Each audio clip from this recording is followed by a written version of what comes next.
Okay, boom. Section 10, episode 546, brewed by Blue Moon, Suck one.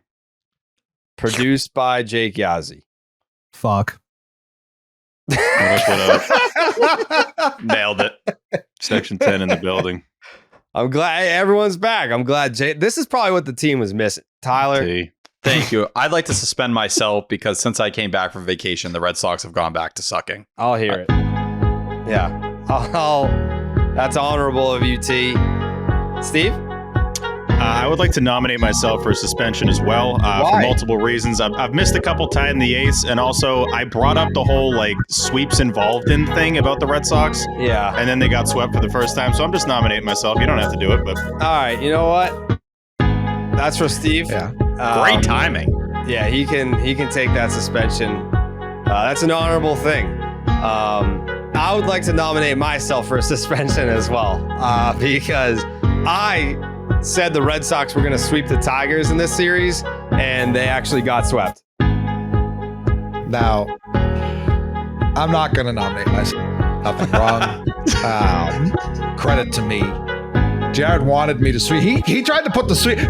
You should be suspended for saying I thought they were going to sweep. That's disgusting that you tried to also loop me into that. I'm just nonsense. laughing at Jake right now. He's trying to hit these mute buttons. Like, who the hell am I supposed to mute? This is too much. You're all out. You're all out. I do have a nomination though. I would like to nominate anyone involved with the Boston Red Sox as a suspension. Like, get them out. Get them out of here. The organization? Okay, yeah. They just got cooked. They don't. Do they belong? What's the argument against it? Right? None. Like, what's the argument against it? Nothing. Don't have one, yeah. None. That's Yeah. probably the Jack most out. deserved suspension of the season, honestly. Just Except playing for like Nick a bunch Sogard. of dickheads. Yeah, I mean, Yeah, this is all on Sogard, clearly. Yeah, outside of him. probably the only Everyone else guy that looked deserves good it. in the series. Plays a hell of I a know. first base. Yeah, man, this is going to be a tough one to break down. Suck.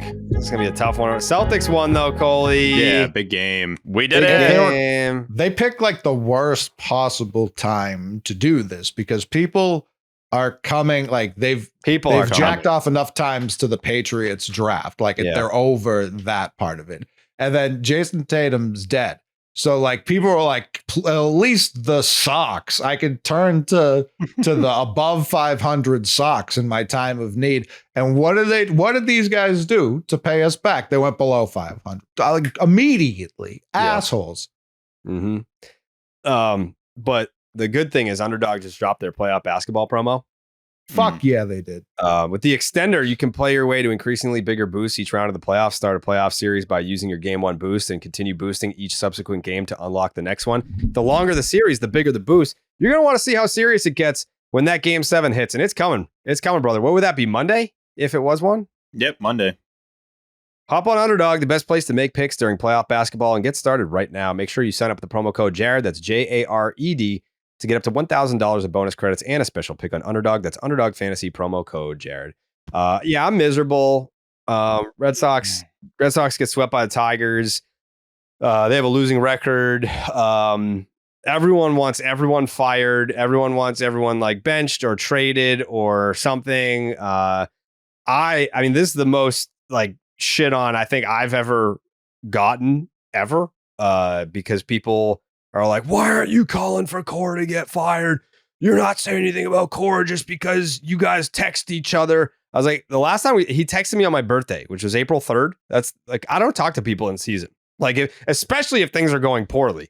Like in the off season, yeah. Like I'll try. I don't think people realize that. Wait, you should stick on that point. I don't think enough people realize that when things are going poorly, there's like very little communication with people on the roster or Cora. None. Like I haven't talked to Bregman. I haven't talked to Duran. I haven't talked to Cora. Like people are like, you're fucking like, you're going to lose your access if you say that he's going to get fired. You fucking pussy coward. I'm like, I don't talk to these people. I don't like, yes, in the off season, I will put Have you considered your silence as maybe part of the problem? Maybe they're like, when is our pal Jerry going to bring us back? Because to your point, you've done this every time they've stunk. They've stunk for 4 years now. Yeah. Maybe you should switch it up. Well, we're going on Friday. Me and Steve are going on Friday. I sent Steve a text. Was it yesterday or the day before? I was like, I'm getting fucking drunk on Friday. One of my favorite texts I've gotten from you in quite some time. See? Thank you for the invite, guys. I really did appreciate you You reaching wouldn't out and come. wondering. You I would told you I never- would come on Fridays. I told you I would. I would take off the baseball hour. Fucking suspend me. I dare you. You would. First of all, I don't want you to lose money to come hang out Wow. at Fenway. You're going to get paid extra for that. I'm assuming, yes. It's part of my salary, correct? Okay. Oh, so you don't get paid extra. So it's not extra. Damn it. It's a good opportunity for you to get the reps in with Maz. Maz is great to work with. I love working with Maz at 98.5, the fucking Sports Hub. I love doing it every Wednesday. Did it tonight. It was a great time. So, I mean, if we had invited you, there's maybe a 3% chance you would have showed up. I'd give it 60. 60? 60 See, is how pretty many good. times 60 or have 70. we all been to a Sox game together? I think 0, right? Or 0. even that. I don't think I've seen you at a Red Sox game before. One time we all went to a One game time I was together. with Jerry, right? We had a. Oh, that's two, actually. We went to the saw home him, but opener. we didn't hang out with him. That's when me and you went to the game. That was during the ITM days, but we had to make up for a COVID, right. Like go to a game with a listener charity thing. And then T was a mile away. You and looked over, you're like, is that T? Like, what Yeah. At that point, he wasn't T yet, but now he's No. T. But you're like, is Yeah. that Tyler? Yeah, we looked Full over and he was name. there. And we were like, hey, we're here too. And he was like, don't care. Didn't. Yeah, he didn't come over at all. I think No. it was Completely Martha. wrong. You took a picture of me from somewhere and didn't tell me where you guys were. You We guys knew where I took was. a picture clearly from his left and he was looking in the right. He was like, where are they? Yeah, he was looking up at the monster seats, like we're about Yeah. like 8 feet to his left. But yeah, he Show was looking up on the roof. yourselves, like, They got to clearly. be in the bleachers or something. Yeah. I don't know what's going on. Yeah. I This just team want you guys sucks. to have a good time on Friday. I just want you guys to have fun. I appreciate that, T. Yeah, yeah. That was nice. Yeah. Facts. We're gonna have an awesome time. You should. I mean, Sucks. yeah, I'm just down right now. I think fans are angry. The ones that are coming at me, I'm like, what do you want me to do? Like, what Well, is that's not going to change. That doesn't change. That happens No. every time, right? Never like this. Never like this have I gotten this much heat for what I haven't said. Like usually I'll get heat for things I do say, opinions that people don't agree with, but people think I'm like fucking protecting the team. I'm like, every night I'm like, this sucks. Shake something up. This is miserable, unwatchable, unacceptable. Fuck the Red Sox. And people are like, you're defending them and you need to stop right now. And I'm like, I don't know. I can't win. The Red Sox can't win. It's a no-win situation. But I mean, we're not going to do any silver linings here. I think people were like, well, there's no shame in losing to the Tigers. They're the best team. No, And, you can't. Have you that got take beat by after that. school. You didn't get beat by school. I don't even know who the fucking guy was that had the walk-off hit tonight. I know he sucks. I know his OPS was like 6 something. We were on tied in the 8th. We did back-to-back tied in the 8s. And whoever it was, fucking Justin Harry Johnny Malloy. Lugnuts comes to the plate. And I'm like, oh, this guy's hitting 230 with a 6 something OPS. If this guy beats us, then I'm really out. And he did. He did. So respect to Mr. Lugnuts. But I don't even know what to say. Like I think if people, I don't necessarily think that anyone is coming to us on episode 546 for solutions or comfort. I think that they're looking for a vent session. They want people to be as frustrated and aggravated as they are as fans. And I feel like that's what you're going to get tonight. Like, we're not going to be like, it's okay. You know, it's only mid-May. Yeah, it's only mid-May. And it's I'm not going to use the fucking tattoo analogy again, but people are this angry and this frustrated in mid-May because it is a continuation of the last 3 seasons going into now a 4th season.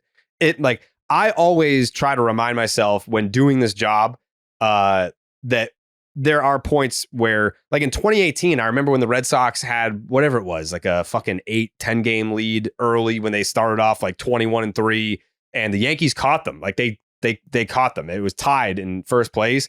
It was like first week of May, maybe the late April, and I was having a mental breakdown. I was like, I can't fucking believe this. Like, the world was crumbling. You have to remind yourself, it's a long season. You know, you have to give it a chance to play out.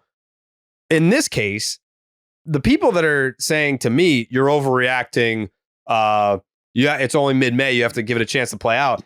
I'm only like this down on them because it's just a continuation of what we've seen since 2022. Like, it's no different. It's just another 500 team. I have no reason to believe, and maybe I am part of the problem because, admittedly, yeah, coming into the year, I said this was a playoff team, picked them to win AL East, had them in the World Series, but I've already talked about that. Like anytime that they're good, I don't want to be the guy that if they have a shot to be like, I didn't pick them to be in the World Series and they got there. So yeah, that's why I picked them to be in the World Series. But being honest, yeah, I thought playoff team. And there's no reason to believe that they still can't be, which is why it's so frustrating and why I keep saying you need to shake something up. What you're doing right now isn't working. You need to do something differently. It's because there is so much time left in the season where if you were to pivot, if you were to shake something up and do something differently, there's plenty of time to right the ship. What's frustrating and infuriating is sitting down to watch the same team with the same approach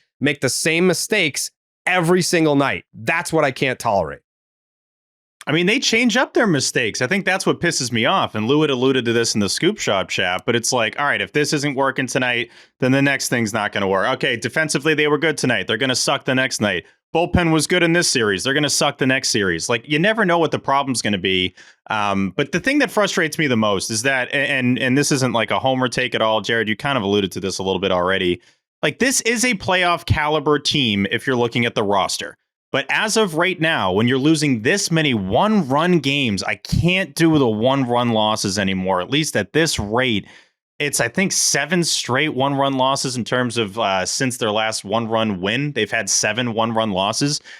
It's just constant. When you get a night like tonight and you actually come back to make it 5-5, I gave that a 0% chance. That's probably what's most frustrating is things like that tonight where it's like, all right, it's 5-2 Scoobles on the mound. This game's over.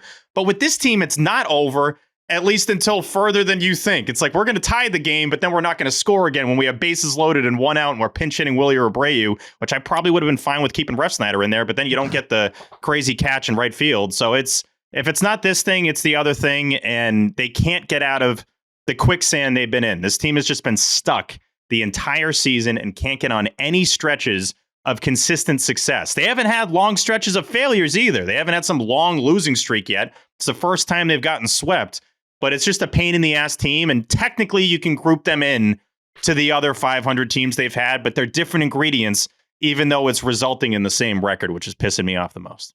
Yeah, they're still in a place where a good week of baseball, if you can string together, a week, 10 days, or even 2 weeks or something like that, all of a sudden you could be leading the AL East. You're 4 games back. You're now in 3rd place. You're 3 games back at the second wild card. But I think it is what Steve's saying where, hey, you showed up against the Rangers. That's a team, at least talent wise, maybe not record wise, is where they should be. But you went after a rough start. Damn it. It's going to be bad this episode because I haven't been talking on a podcast. But That's a great change. I like that's a good update, man. It banged. Hopefully nobody involved with that song has done anything bad. If so, we'll change it up again. Yeah, change it again.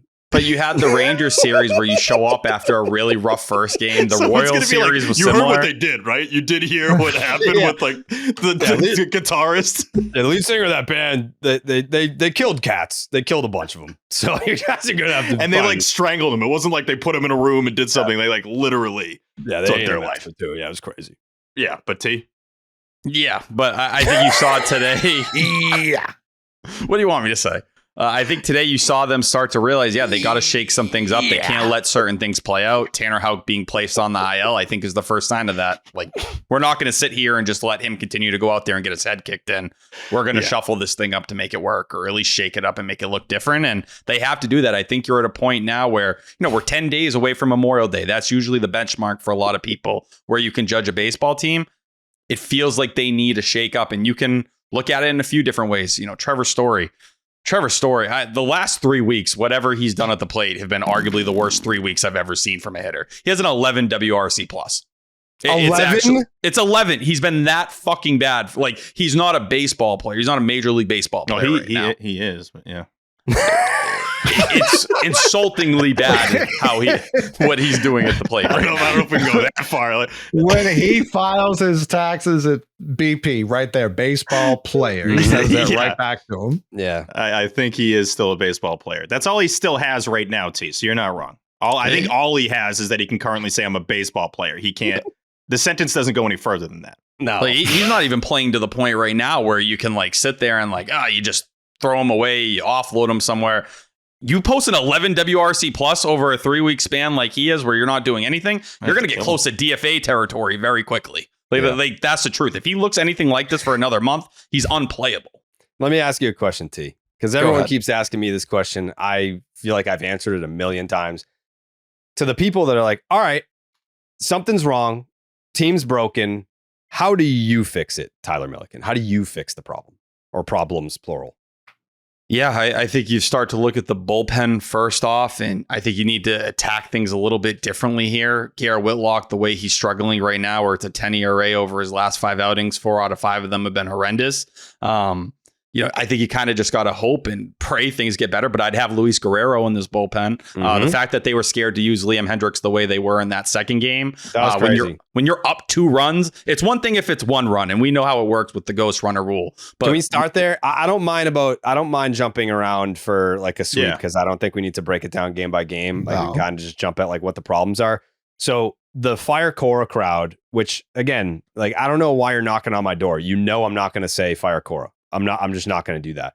That doesn't mean, again, like I had like a back and forth. Like what I do, at least on social media, if I'm responding to you, it's not that you individually caught my attention. It's that you said something that I feel like a community of people share the same opinion. So I'm kind of using you as It's like vessel. a group reply, basically. Yeah. Like if you feel this way that this person just reacted, then I'm responding to all the people that feel the same way as this person. So someone last night had said something about like, well, I get that, you're not going to say fire Cora, but you guys don't even criticize him. That's not true. I think we can start with that example in the middle game where Weissert comes out for a second inning and like the whole, not excuse, but reasoning was, well, Liam Hendricks is the only guy we had.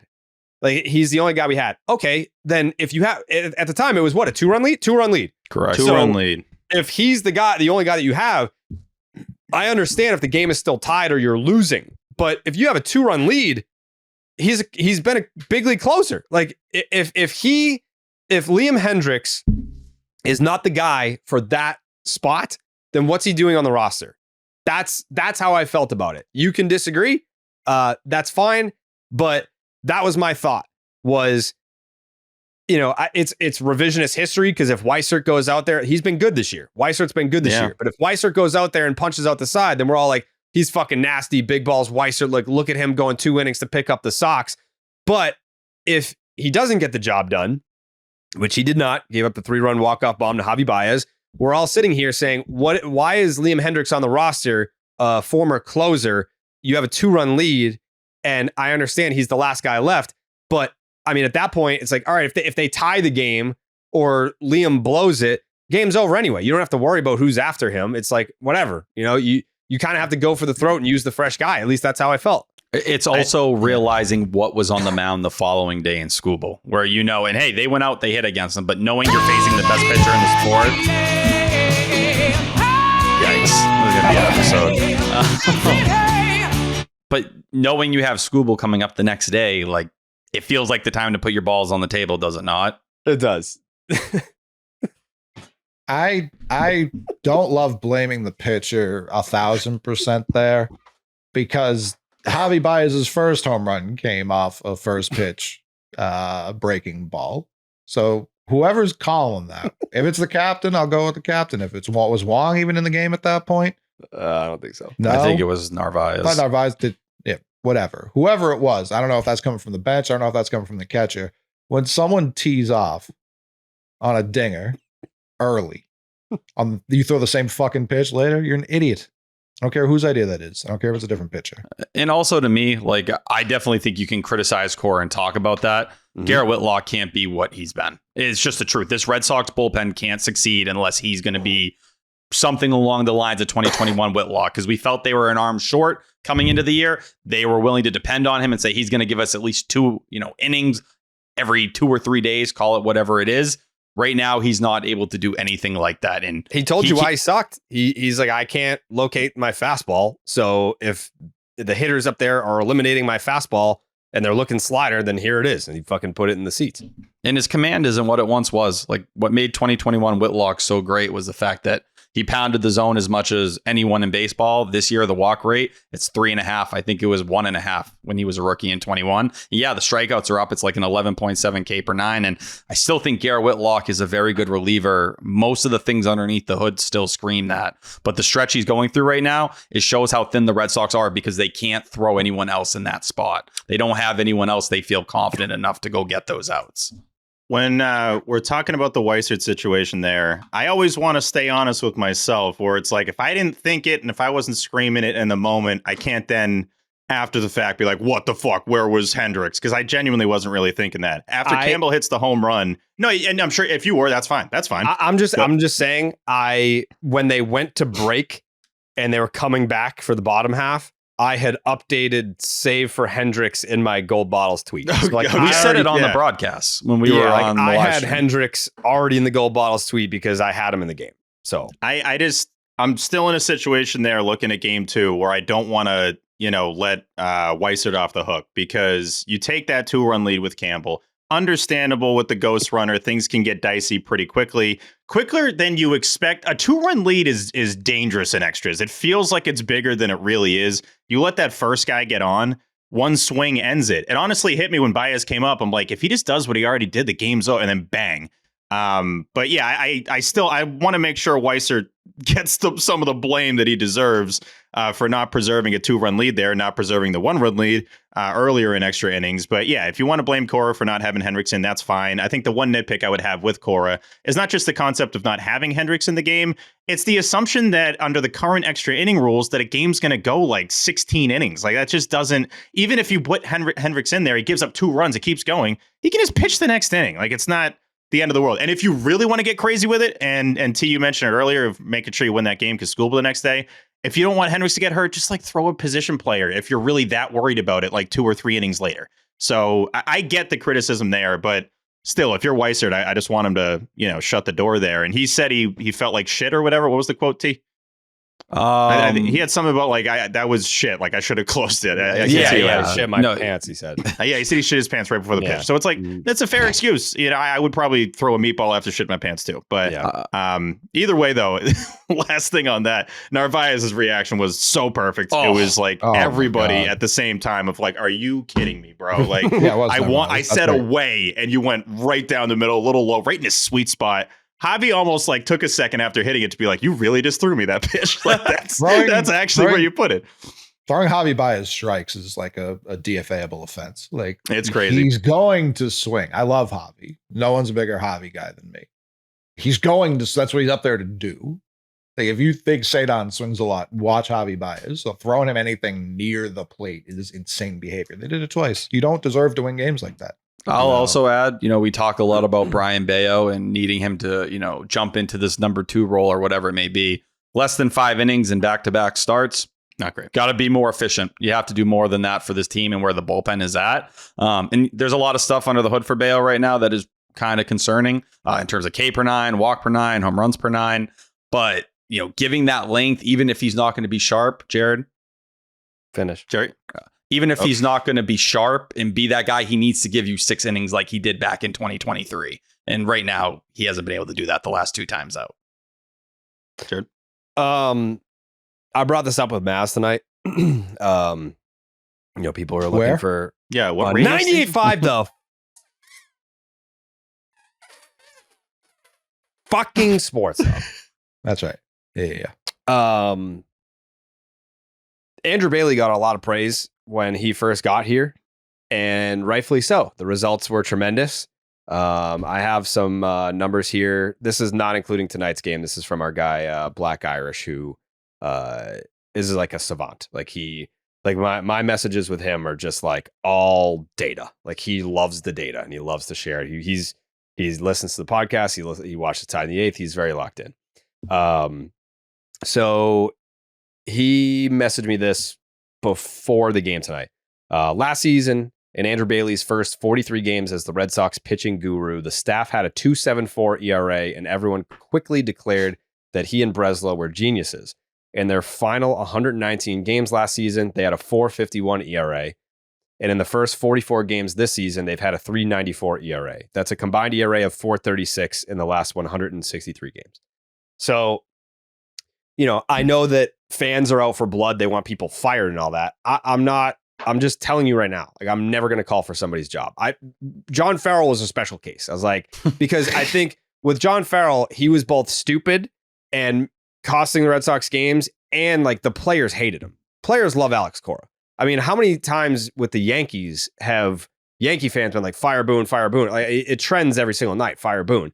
But he got him to the World Series. They always have a winning record. They always go to the playoffs, except for that one year the Judge got hurt. And the players love him. So in this particular case, again, I'm not going to call for anyone to get fired. I think that that's extreme and often doesn't work. Like when front offices, they see that the product on the field is underperforming or disappointing, and then they fire someone. It's like, how often does that result in, oh, let's play good baseball now? It just doesn't work that way.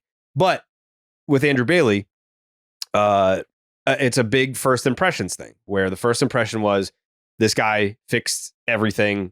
Guys that were homegrown, and Tanner Houck's an all-star, and just different examples of guys that had taken a step forward or were just light years better than they were before he got here. Now, like, Tanner Houck is on the injured list because they're saying, what is it, a forearm flexor type deal? Flexor pronator strain. Forearm succulitis, I think it's it's basically like, I think, just judging by the body language in the dugout, he's defeated. He's like, this is the lowest I've ever been. Jay Hay had the tweet with the stats about, whatever the numbers were. It's the first time anyone has ever sucked this bad. It's an 8 ERA. He was awful in spring training. I think I didn't pay too much attention to spring training because it's spring training, but he's absolutely carried that into the regular season. And after his start in the series opener, Cora commented about how, they weren't like committed to his next start, but they weren't not committed to it. And then 24 hours later, he's on the injured list. And I kind of read into that, as I'm sure, as most people do, I'm sure, that it's less about injury, more about, we need to figure out what's wrong with this guy, because we can't give him another start the way that he's been going. An all-star last year, which is kind of a snapshot of his first half. We know he wasn't good in the second half, so it was really just congrats on the good first half, which was the all-star. Wasn't good in the selection. All-Star game. Yeah. I mean, Shohei, though. Yeah, Shohei. Right. Yeah, Shohei. It was a 2-run bomb. It wasn't like it. It basically left Texas. Yeah, it was smoked. Yeah. But, I mean, now we're going to have to see what Andrew Bailey's got. We have a guy who was an all-star last year who is on the quote unquote injured list, but it's really just hey, you need a breather because you're fucking awful right now. Figure it out. Like, work with Andrew Bailey to figure it out. So, yeah, I mean, if people are looking for blame, Coley. Shout out Cutter Crawford. I think a lot of people, myself included, viewed him as just like a guy, and I would kill for that guy right now. Not enough Cutter Crawford discussion, honestly, about how much this team is missing him. I feel like he's consistently super underrated for what he does for this team, and just a no problems guy at all. Like, I feel like he's tight with a lot of these players. I mean, clearly Casas, I guess. I don't know. I was gonna say he was his handler. No, I know. Yeah, exactly. So, no, I was talking about this the other day, and it just hit me like, yeah, Cutter Crawford, man. Like, what the hell's going on there? T, you probably know the latest, but they miss him desperately right now. No, they really do. Is there ever a latest with Cutter? It's always like, he's just tossing it. Go, yeah, he's just in Fort Myers. What happened to that guy? He's chucking. Well, the only ones I see is like, yeah, he's in Fort Myers. It's like, is he just hanging out? Like, is he doing any baseball stuff in Fort Myers? Yeah, it just doesn't seem we're that close to a rehab assignment, and I think that's the concerning part. Because what does that mean? Like, what? He's throwing ball pads. Why? I think whatever this knee situation is, they're just trying to get him into a cycle of him pitching through it and feeling comfortable and feeling okay, because it's not going to be 100%. I think it's pretty clear he needs surgery at some point in time. They're just trying to save whatever this year was. He should have had it a year ago or at the end of the season. Yeah. The second the season ended, if you wanted to push him last year or September last year. Or when you had the setback, right? And then you go for it then instead of trying to rehab it. Because I think even if you're talking Cutter Crawford right now, there's guys in this rotation like Giolito, 2 out of 3 starts. He's shown enough. Dobbins, I think everybody wants in the starting rotation. Richard Fitz, before he went down, looked like he deserved a rotation spot. I completely forgot about Dick Fitz. Right? And that's another guy that factors in with really good stuff. Even if Garrett Whitlock can't be Garrett Whitlock, that's where you look at someone like Cutter Crawford and say, can you go play a similar-ish role, go give 2 to 3 innings with filthy stuff out of the pen, or even if it's 1 or 2 innings, having another arm of his quality would do wonders for you right now. I wouldn't even worry about getting him fully stretched out. I get to 3 innings and say, all right, like, let's let it rip and we'll see what we need. Hell, it's May 14th. Like, Walker Buehler is going to rejoin this. That wasn't a hey, come on. You hear what he said? Song. I said hell. That's a different song. Yeah. Damn it. I'm sorry. You get your own soundboard. Damn it. Walker Buehler will be back. Patrick Sandoval is going to be coming here in the middle of the year. Like, don't you say the words Patrick Sandoval to me in this discussion. I You hate have hearing starter P. depth. Sandoval. I You have still starter depth. flinch. I don't expect, like, we shouldn't be relying on Patrick Sandoval. And when we signed Patrick Sandoval, that was what everyone said. It was like, this is a next year thing. If I hear his name one more goddamn time this season as a solution instead of a bonus, I'm going to lose my mind. Yeah. Lose it. That's when I side with Rafi and I tell Craig to go be a GM. I'm not telling you. Wait, what were we just talking about? I completely forgot. Get him out. I'm sorry. I blanked. I was looking at. My Cutter favorite thing Crawford's is leading baseball that one. I'm savant not page. telling you this, but what am I telling you? I don't know what the fuck. I don't know what the fuck I'm saying nothing. I I'm not guess saying I'm telling nothing you to nothing. nobody. Back to you with whatever the fuck you were saying. He came in so hot was my problem with it. He came in so hot with nothing. I'm not telling you. I don't know what I'm telling you. It's incredible. Well, here's the I missed fucking thing about T. that. What is the thing about that shit? He stole the ball, turned around, and punted it right out of bounds. He said, "We don't want it." I missed T. All right. Did you remember T? I'm sorry. I was pulling up Cutter Crawford's baseball savant page and I saw something I didn't expect. But for Patrick Sandoval, I'm not telling you that he needs to have a What did role you on this see? team. Japanese Yeah. porn? What the fuck? What the hell's going on? But he Was can there a dick on there? Like Yeah. what happened? No. I just saw some red I wasn't ready for. But no, with Patrick I'm telling Sandoval, you, brother. he can You be meet your me 6th at or 7th starter. SummerSlam. Like, he doesn't need a role on this team in terms of what you need, but if it's stopping They you from can't be Cutter Crawford relying coming on early, waiting on Patrick Sandoval. you're not This waiting isn't- on him. If injuries happen, he's your 6th, 7th, or 8th starter. They've But happened. you have the Yeah, arms they right have now to happened. fill out a rotation. You have the arms. Technically. All I'm saying is you don't need to Who? sit here and be that patient with Cutter Crawford. If you can get him back a little bit earlier, I think you should. I think having arms to fill out a rotation and having like the correct arms to fill out a rotation are definitely different. I'm a little concerned about who's going to be filling that rotation out. We have legs, arms, and torsos to fill out first base. How's that going? Like, what are we doing? We have like Walker Buehler's coming bodies back. to fill these Walker spots. Buehler's coming back. That's a He big said one. that. I had no qualms with the Bueller coming back point he made. I just can't hear Patrick What? Sandoval. I'm He's not like, telling you he's say it. not. He's going to be in the rotation. I'm telling you if he's your 6th, 7th, or 8th starter, whatever, that's fine. But he's you- not, and we need that today, is what I'm saying. Like, that's where it's like, we don't have time to wait until June, July. And I don't even want to rush him because the point was never for him this year. You're making my point, though. I'm telling you right now that will come in June or July. You can move Cutter Crawford faster here. What did I just say? That's the whole take I'm saying. I'm not telling you that Patrick Sandoval needs a role on the 2025 Red Sox. I'm telling you he'll be depth sooner than later. Push Cutter Crawford if you possibly can because you need that kind of arm right now. 3.35 career ERA for Cutter Crawford. Don't hate it.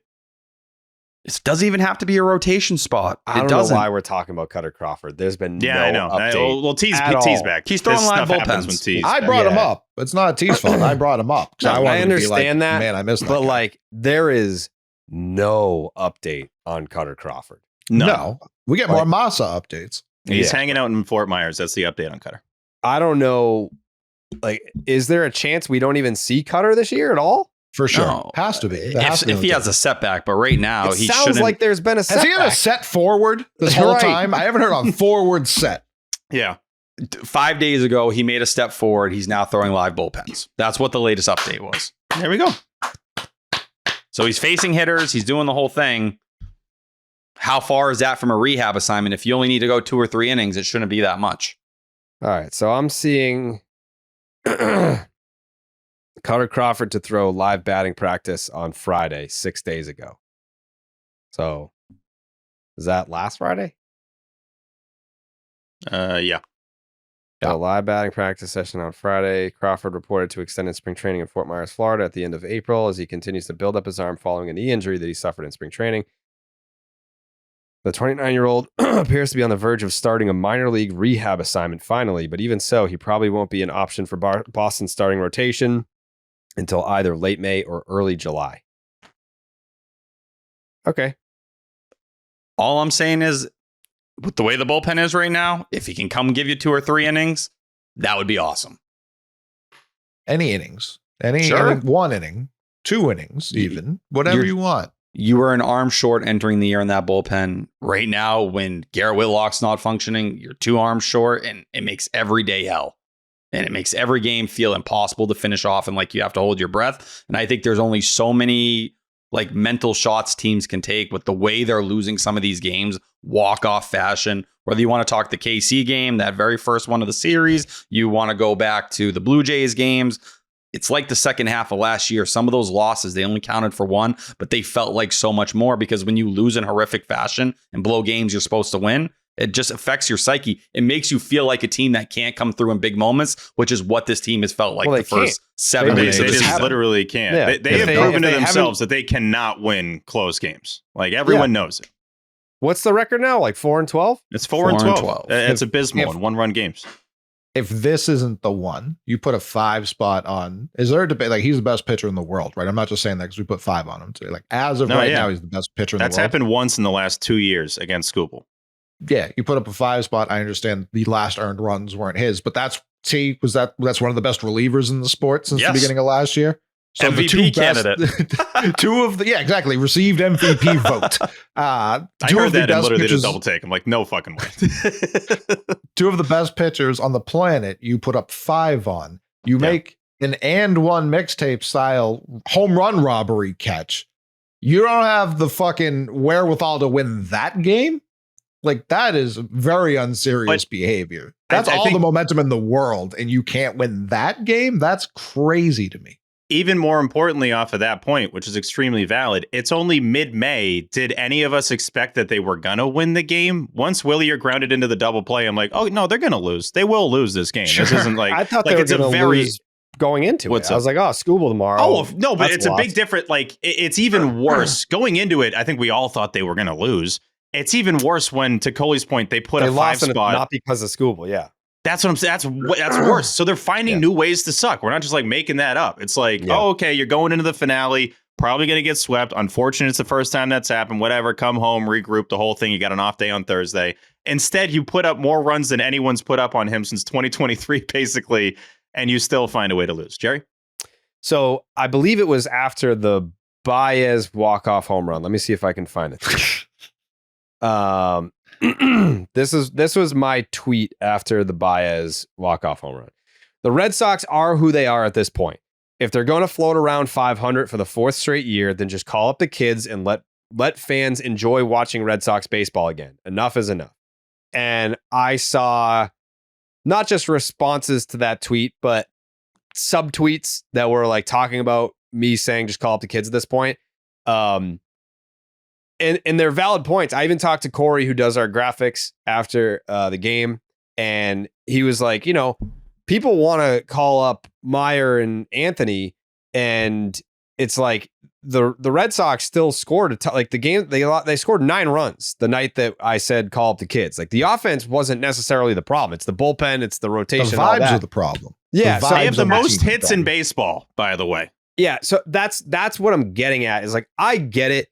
You know, if I'm just sitting here saying, call up Roman Anthony, call up Marcel Meyer, it's like, well, that's like scoring runs and offense is not necessarily, it's not even top 3 biggest issue on the team. I'm just saying, for a spark, you know, they're playing lifeless. Like, they're playing, they're making mistakes that if you watch the Netflix doc, I can't remember who said it, but someone was saying along the lines of, like, they're pressing. Like, this group, it's virtually the same group minus Bregman. We know that he doesn't press because he's in the fucking playoffs every year. You know, he knows what high pressure situations are like with baseball, and he's also way overperforming what we all expected him to be at this point. But the guys that were part of the group last year, when they started to suck, in the Red Sox doc, they were like, yeah, like we're trying too hard. Like, we're not having fun. We're going out there trying to fucking hit 6-run home runs. We're trying to throw out a guy at home plate from the right field corner, and you know, it's not even a smart play to even throw the baseball in the first place. That's kind of what I'm seeing. And I think if you have these kids, Roman Anthony, Marcelo Meyer, we all know Meyer. I mean, Roman Anthony's a pro. Like, he's just a fucking baseball robot. Marcelo Meyer, I mean, he's here to talk weather. He's going to fucking play great defense. He's going to, have some knocks, driving some runs. Super chill. He's got the Cali vibes that this team needs. He's not going to be freaking out about anything. He's just going to show up to the yard, put in the work, play good baseball. Like, that's what this team needs. Like, I'm already sensing it. Like the fucking Wilyer Abreu, and I love Wilyer. That play in the game that they got smoked in the opener, like, take your eye off the ball. Little league fucking inside the park home run. Mm-hmm. So that shit's happening. I fully recognize. I get all your points. If you're going to come back at me and say, Jared, you're going to call up Roman Anthony and Marcelo Meyer, like the offense is the problem. Like, that's not the problem. I get it. It changes the vibes, like Coley said. Absolutely changes the vibes. It's just you have to be open to the uncomfortable conversations that come with those moves. And I think that's the other half of it. That's kind of the problem. Like, it's been the problem. They won't have conversations. Like, Bregman's so fascinating to me. He's a top 3 MVP candidate right now. That's not crazy to say, right? That's not a homer. He's right under 1,000 OPS. Yeah, that's what the numbers say. He's been a top 3 MVP candidate, and he's indirectly the first domino to fall in the awkwardness in this. And it's not, like I said, indirectly, because he pushed Rafi off of third correctly, but it was never talked about ahead of time. It was sprung on after he signed, days after. It wasn't even like the first. Yeah, by the way, like, that was after trying to protect his feelings. Now, yeah, I'm sure guys are pressing when the first and fourth best prospect in baseball are right there, and they're Marcelo has that's a team that's winning come from behind games in AAA. Marcelo is hitting 3-run home runs in the 9th, driving in Roman Anthony. Like, yeah, it's not an offense problem. It is they are delivering at their sport. I know it's different. I know they're playing worse competition. You don't have to tell me that. That fixes so many of the vibes. And the guys up here, I bet Trevor's story is fucking pressing. I've been hurt the whole time I've been here. And now this kid's ready and he's hitting the snot out of the ball. Yeah, I'm sure that makes it more difficult to play. Durant has not been the guy we've seen. No. He came into the year being like, yeah, this is my job. And now Rafaela is playing out of his mind for a large sample size. Like, it's not, if you think he's played poorly this year, he's played as well, at least for the same amount of games by this point. And then Wilyer is going to be an all-star if he keeps playing like, even with the fuck ups in the field. He's going to be an all-star. Same game. It was 11 homers. He had 15 last year. Yeah. It's May 14th. I'm sure it's causing guys to press at different points. Like, and the Casas injury didn't help. It didn't come at there's no good time for that injury to come, but it couldn't have come at a worse time. I don't know. There's a lot of difficult layers to it, because I don't disagree with you, Coley, but at the same time, when there's these huge at-bats, like in 7th, 8th, and 9th inning situations, I don't think they're like, oh man, if I don't get this hit, Roman Anthony's going to take my spot. I don't think they're thinking about it like during the games. I'm sure it doesn't help. That. Yeah, I'm sure it doesn't help that they're performing at a high level and that they might be able to come up, but I don't want to like let them off the hook because of that. Like, these guys are still not getting the big hits when they need them. No, I'm not excusing individual at bats, but for baseball to be a team sport that has such individual moments, I think if you don't think the guy in front of you or behind you is going to get the job done, and it's all on you. Right now, it looks like how many guys are responding to that? Bregman and Devers sometimes. You know what I mean? Like, it's basically a long list. Wilyer, I got to give Wilyer deserves a ton of credit for sure. Campbell's been that guy sometimes. He had that home run to give them the lead last night. But since they moved him up in the order, he has not been performing as he did for the first month of the season. That hasn't helped. They have a lot of guys on a lot of different timelines, but trying to hit the same mark this year. And I think it's causing a lot of friction. And a lot of it's not being said out loud, but it's being said by everyone around them. Yeah, and naturally it's being said by a lot of people that are in their, closed circles too, which doesn't really get discussed that much. But no, I just think and I hate playing this game, but like, if you ran this season to this point like 10 times, you're probably in one of the most obnoxious seasons you could possibly have. For sure. And that sounds like an excuse, but I just think that's the case. There's so many ingredients that go into a successful baseball team. Obviously, you need a little luck here. You need some clutch hitting, timely hitting. You need something like that Willier play where Rafael is busting his ass to get out there and back up the play, and that's why he makes that catch. You need a lot of these things to line up together, and it's consistently like the Red Sox do like 3 out of 4 of them, or like 2 out of 3 of them, and then you look up at the scoreboard, and they have 1 less run than the other team, and that's been happening the entire season to the point where I don't want to overreact and act like this is going to be their DNA the whole year. But T, I don't think you're that wrong in saying that we're only 10, 11 days away. I always look at like June 1, like how do you look on June 1st around there and kind of get a good feel for what the season's going to be like. But they'll probably go on a hot streak at some point. It's just, it should have already happened by now. Like you should have already had with the team you have, with the ingredients you have, you should have had a 5, 6, 7 game winning streak by now. Maybe they had a 5 earlier in the year, but you should have had, one of these long stretches where you're now neck and neck with the Yankees, and that just hasn't happened yet. And you'd almost think, looking at this record, that Bregman like sucked this year. Like if you didn't look at the stats, you'd think, oh, it's probably been a rough start for Breggy, and they don't know who the leader is. Like Alex Bregman's been everything he thinks he is and everything we wanted him to be and more. And yet you're under 500 still. And, you go down the list, and it does suck because Duran is not really helping him that much. And I don't know what the stats are this month, but he's hitting something like 180 or something like that. It hasn't been great. He's looked a little, I don't know what the word is, but a little shaky in left, a little like second guessing himself on certain plays, double clutching the ball a few times, slipping almost like a little shaky out there where he'd normally feel like he's a little more fluid. So I don't know. I do agree with you, Coley, in the sense that, it's a ripple effect. When one of these things happens, I think it affects the next guy. And it happens more on this team than other teams I watch. I'm probably not watching as many of the other games as Jerry, having all the TVs lit up, but I'll flip over after Sox games and be like, there's a fluidity to some of these other teams that the Red Sox just haven't been able to accomplish yet this year. Duran hasn't walked since April 30th.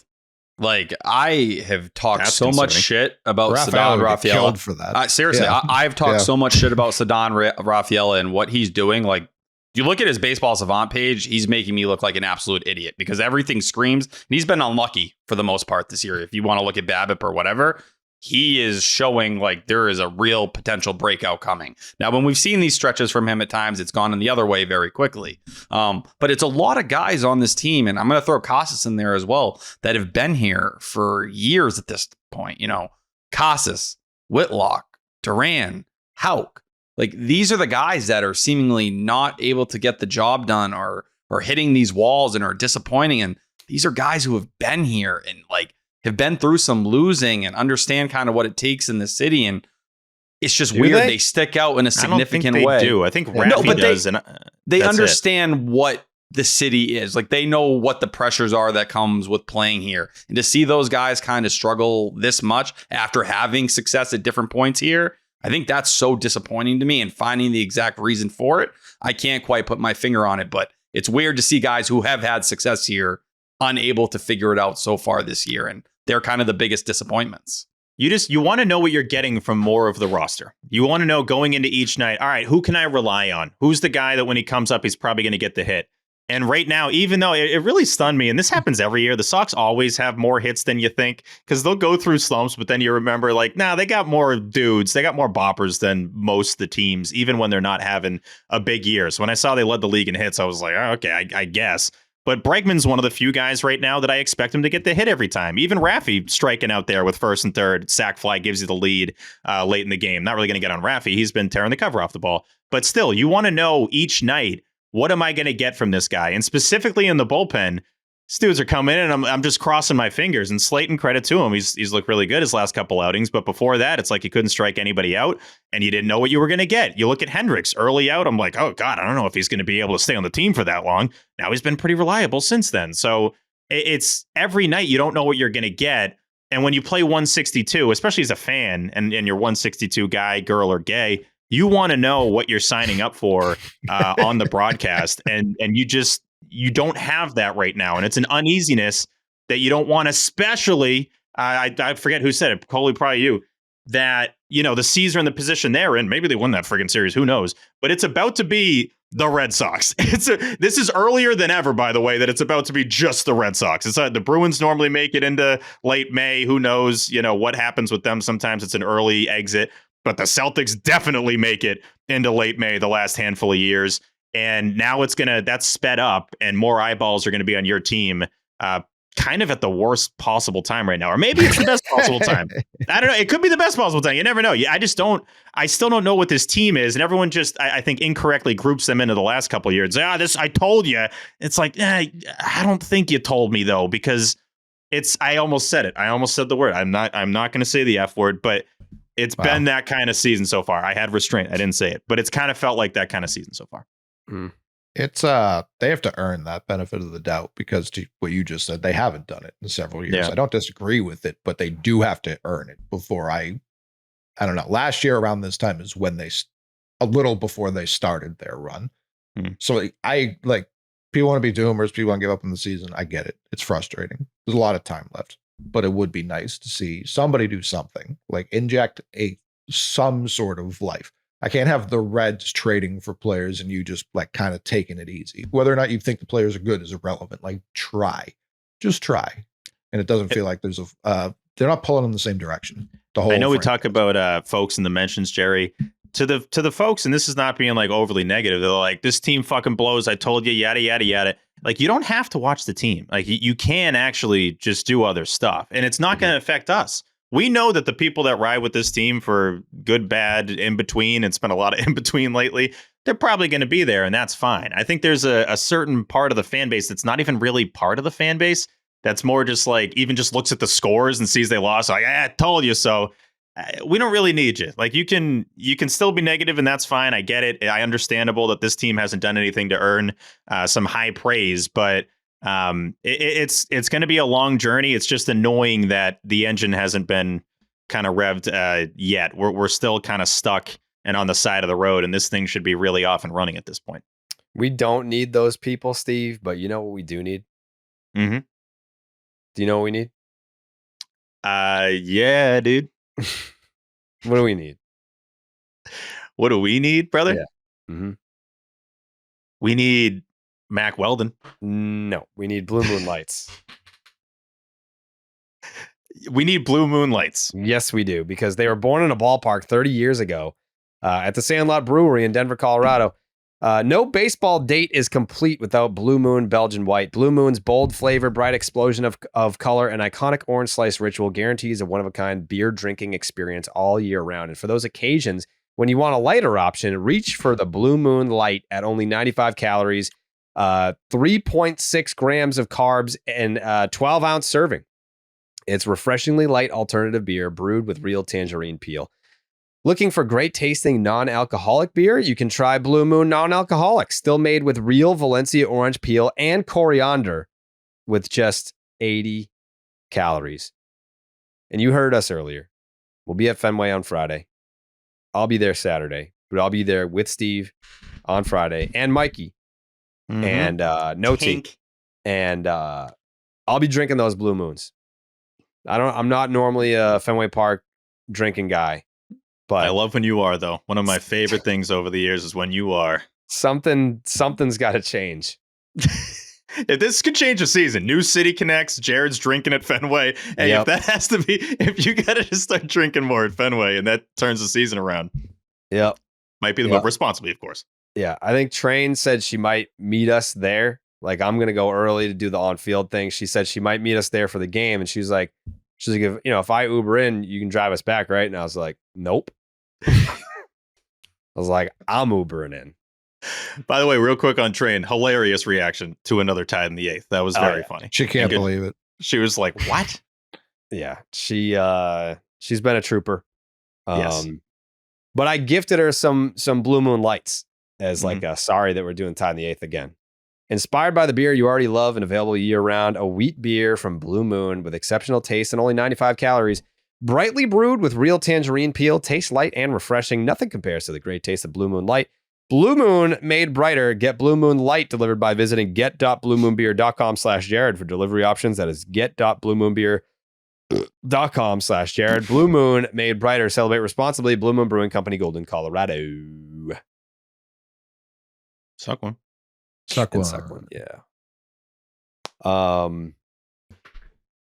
All right, so I spoke my piece on how I feel about the firings and all that. Is anyone here? Is it Coley? I had this idea when you were talking about the firings. Has a team ever just hired a guy? I'm not saying a new coach, but just add some guys on. Let's just add on. It's not illegal. You can add as many coaches as you want. You have an unlimited budget. Just add a guy. Yeah. Add a guy to Oh, the mix. Pedroia was at job Fenway the last couple days or over the weekend. Move Adam. Right? on. Move Adam. on Yep. is the Just answer. add a guy. Just hire a guy with some new ideas. Just someone to keep things loose. I don't give a fuck who it is. I Yeah. don't care what kind I their think- ideas are. Just add a new guy. You don't have to fire anyone to add a Just guy. hire some random guy. Coley said Just add hire somebody. a guy. I don't know. We got to add somebody. I think I saw an hour ago the Guardians just hired Corey Kluber for what? I did That's see that. exactly Oh, there right, we go. Jared. Just hire a fucking guy. That's all Hire you a got guy. to do. Yeah, Let's see what job opportunities they got right now with the Red I Sox. don't know that. Like, let's just make up a job. Who do you want Yeah, to you hire? don't and need what do you want him to do? This is the hole. problem. I just looked up the job opportunities. The page is empty. They got to start hiring. Like, Yeah, come okay. on. They need the What- now hiring sign. That's going to improve this team. Who would you I wa- hire, Steve? You got to hire Mo Vaughn. I already said it. Vaughn, like, but the offense isn't the problem right now. I know, but We need I to love hire Mo pitching Vaughn. guys.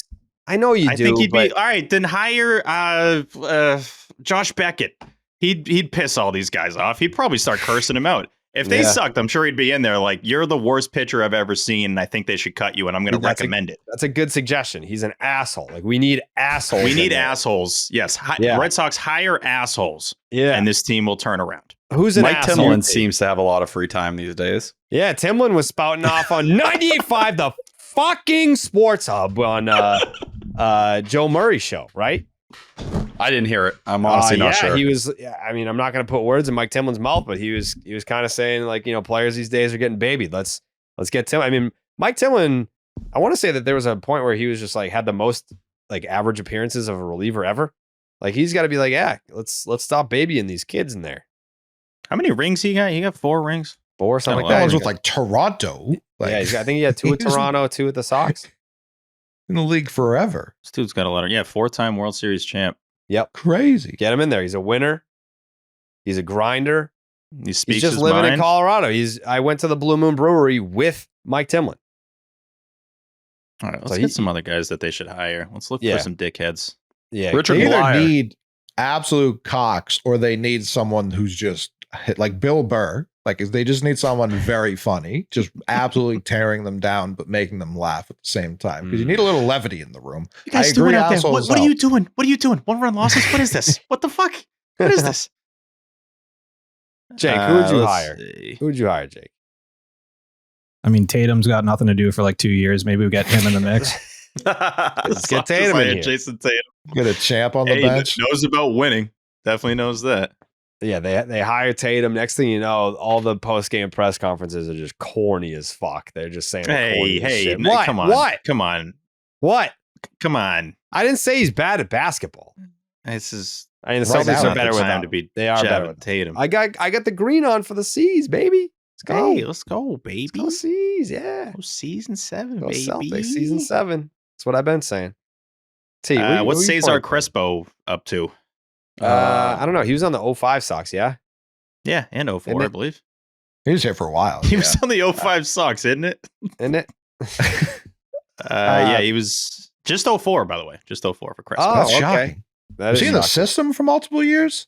I feel like Crespo was a name that kicked around a while. Maybe. Yeah, I don't think know. he was around, but only 52 games with the Sox. Can you Steve, guess that's great. Cesar Crespo's batting average with the Red Sox? He, This is for I a believe, pizza. is a 247 hitter. That's I was lower than thinking that. 287. Lower than that. 194. Lower than that, Jake. Damn it. Cesar Crespo, 2004 Red Sox average. This is for a pizza. 162. Oh, 165. Jake almost nailed it. You idiot. Yeah. That you remember that for time like in- 390. I Remember was that time in strangled, spring Jake. training, Steve, when Yeah. there's just a random plane in the sky and you said, tell me where that plane just flew in from and I'll give you all the money in my pocket. And I was like, Chicago. It was from Yes. Chicago. I could First of not all, believe that. That's one of my where- new favorite things, by the way, because I just have like a flight tracker app and I just always check where the planes are going. How do you look at a plane in the sky and be like, go check on Eyeballs. the app? Well, because you just look at the app and you see like it's got to be that one. It's not like there's a bunch of planes just flying across each other, Jerry. You can see which one it is. There's not a lot of planes in certain spots. All right, whatever, dude. That made Planes be perfect sense. flying. That's a Jared classic. It's like you'll explain. You're like, dude, like just stop. Just stop. I'm sick of your shit, bro. Yeah. But that's what it I was. saw No, Mark- I was stunned by that. What Jared just said, I was stunned because I was like, where is that plane going? And I'll give you what, $50, $20, whatever it was, a pizza, I think probably. it was a 20. I think It was gave a to the 20. homeless guy anyway. Yeah, hey, Coley's losing his mind over this. But yeah, I had a 20 in my wallet, and I was like, where is that going? And you were like, Chicago. Boom. Oh, Granted, you know what? Chicago's probably not. You know what, That's Steve? an easy answer. You know what, Yeah. Steve? You know where that $20 bill went? Where'd it go? So we were in Fort Myers when I won that $20 bill. Mhm. And then when we went to Arizona, when we were in Phoenix, we went out to dinner that night, and there was the girl playing guitar and singing. Oh, there you go. I put it in her little basket. That's where that $20 bill went. Homeless person. There you go. I gave it to a musical musician.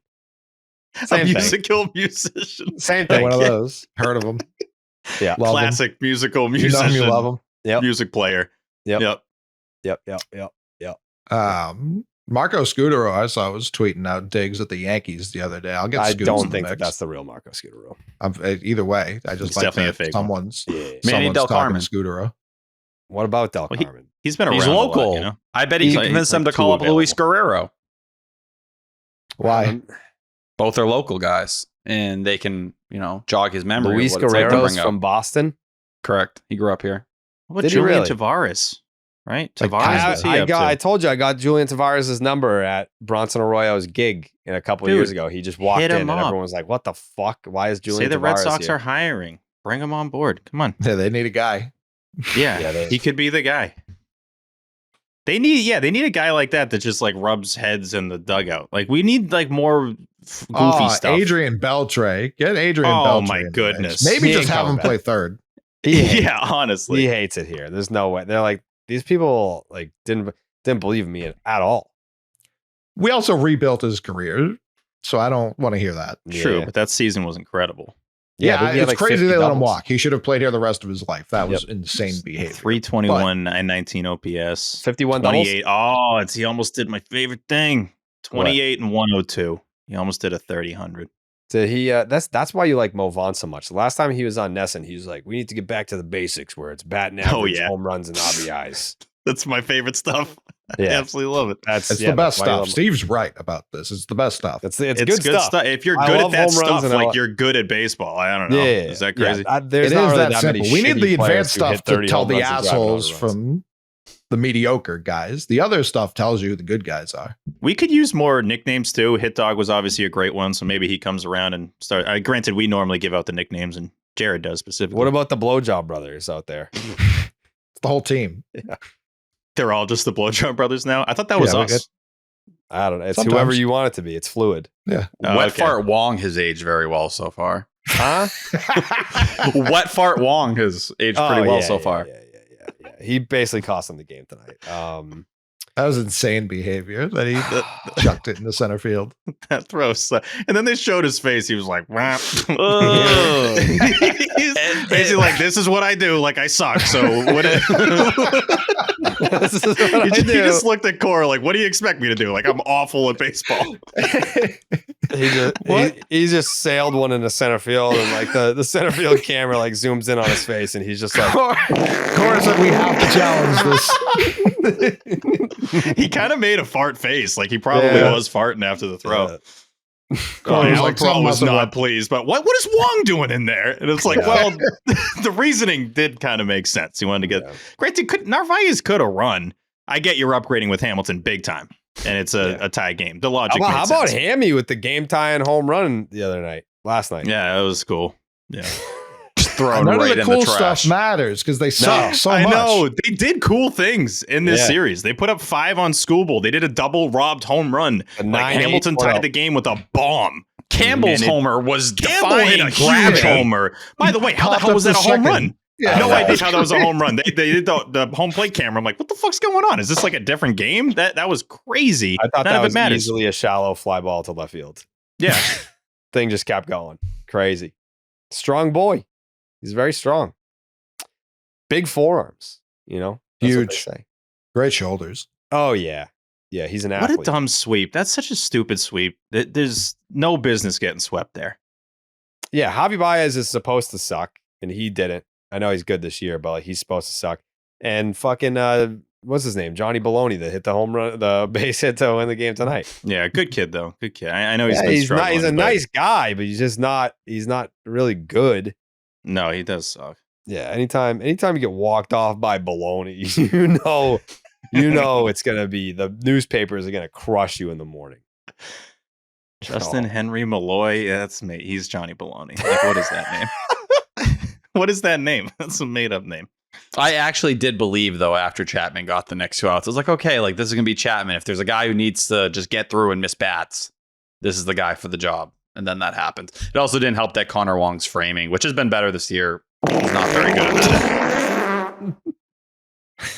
I'd give Devers one of those, too, for what he did on the top of the ninth. Not being able to put that ball in play was fucking brutal. He's been incredible lately offensively. But please, come on. Very hard to It's you're not right. I said the same. Just put it in play. I'm not looking for a hit. He should have, but it's like he's been incredible recently. So Yeah. There's like 2 guys I really feel no need to get on, and it's Bregman and Devers. Like everyone. You can toss Rafaela in there. I just need the ball in play there. Yeah. Willier belongs in that protective custody. For sure. Yeah, that's for another the one that I season, went. said, By the yeah. way, would you guys have been okay just sticking with Refsnyder? He's been in the flow of the game. He's a guy that rarely would ground into a double play in that situation. I feel like he gets the go-ahead run if Refsnyder stays in there. But then, of course, you don't probably have the robbed homer. But maybe Rob would have catch. I don't know. You start playing the what-if game there. Yeah. Willier hit the ball hard and just hit it right at someone. Yeah. You know? Yeah. It's hard to second-guess having Willier in there with what he's done this season. But just a brutal spot for a double play. I also felt like Refsnyder in the outfield did not look great early in the game with some of those balls that were falling in out there. I was like, all right, just having Willier out there late in the game defensively is a win for me, even if he did nothing with the bat. Credit to our guy Mikey Monaco for calling it out, but Willier did Happy have that birthday, moment. Mike Monaco. Happy birthday, Mike. Yeah, Monaco. happy birthday, I Mikey. just clap birthdays. That's just my thing. Yeah, happy birthday. You are something. I love him. I love that man. I do. Credit to him for calling out accurately that Willier had one earlier in the series that I thought he probably could have caught, timed it poorly, jumped a little late, got kind of stuck on the wall. This one, he had a beat on it. He had this from the jump.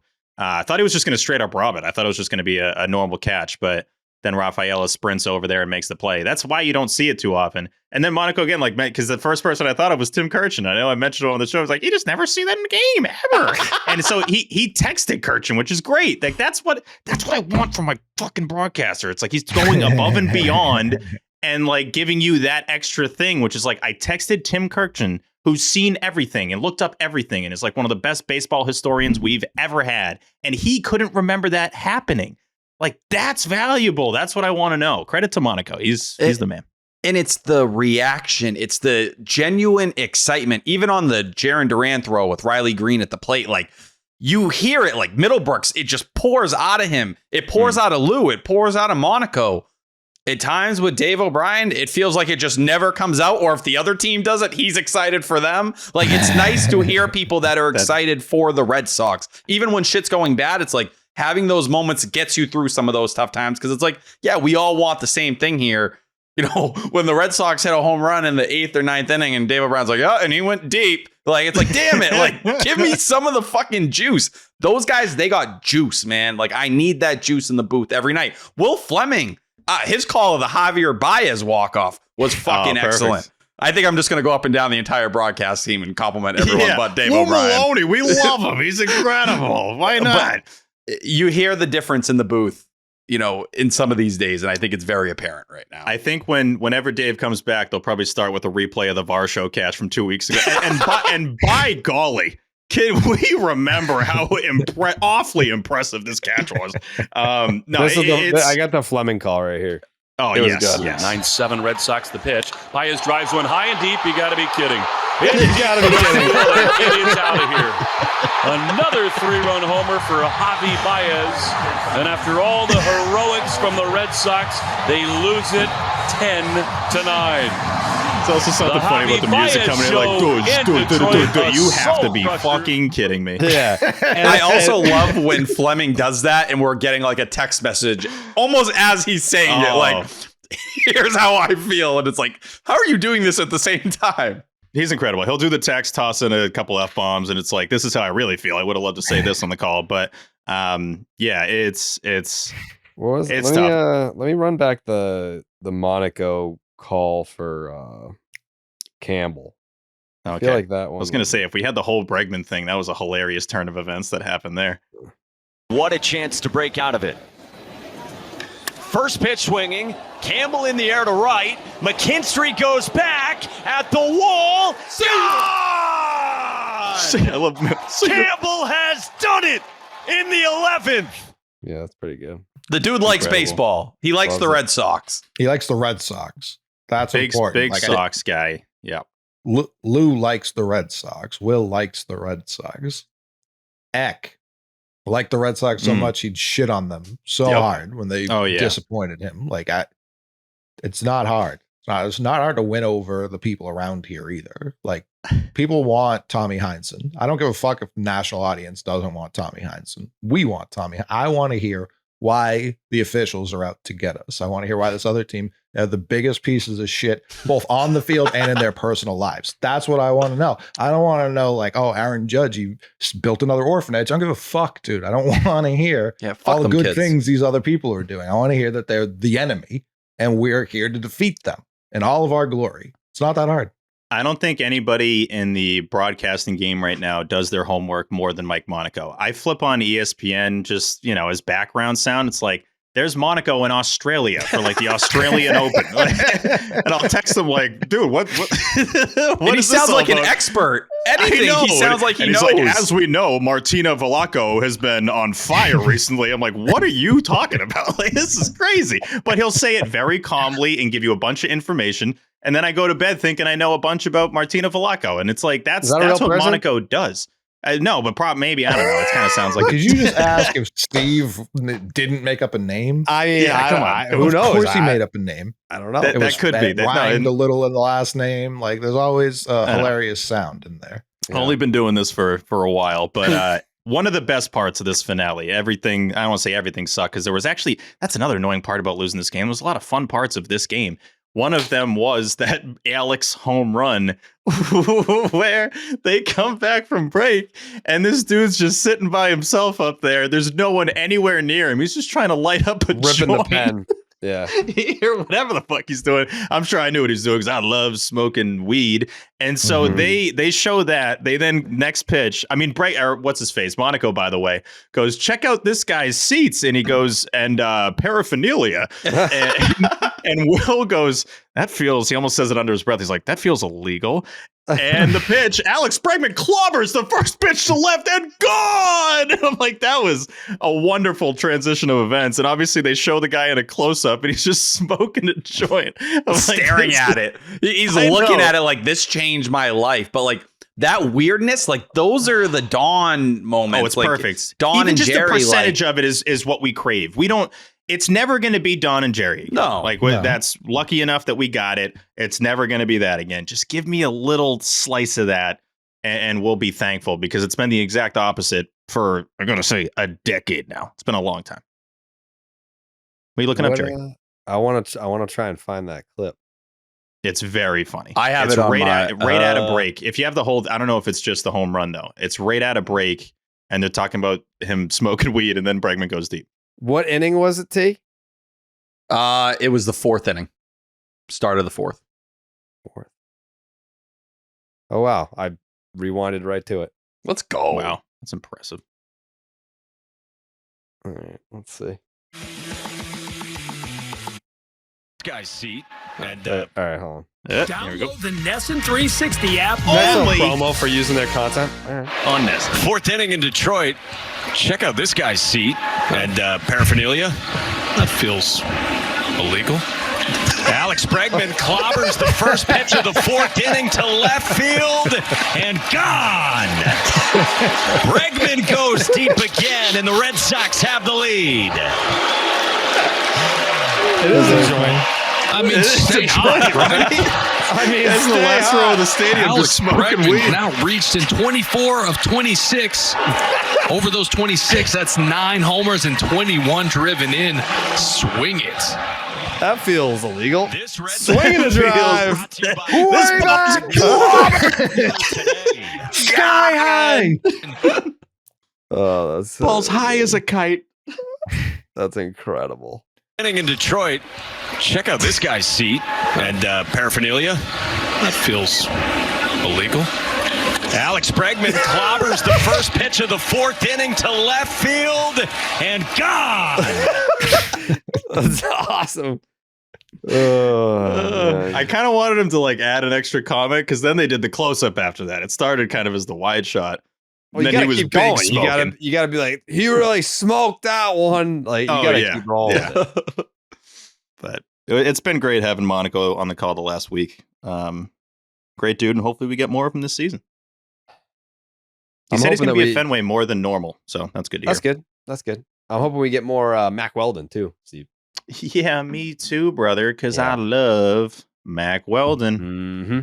Mac Weldon has everything you need to stay cool, comfortable, and stylish regardless of the temperature, which is about to start warming up here. Their new Tech Linen line combines the easy charm of classic linen with Cool Max technology, Jerry, to help you look and feel your best all season long. Explore polos, sweaters, hoodies, and more at macweldon.com and get 25% off your first order with code SECTION10.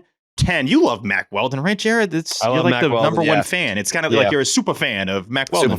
Super fan. I got the polos. I got the sweaters. I'm mostly like, as you know, an upper body guy. So I'm definitely rocking the polos and the sweaters. I can't wait to bring out the polos this summer.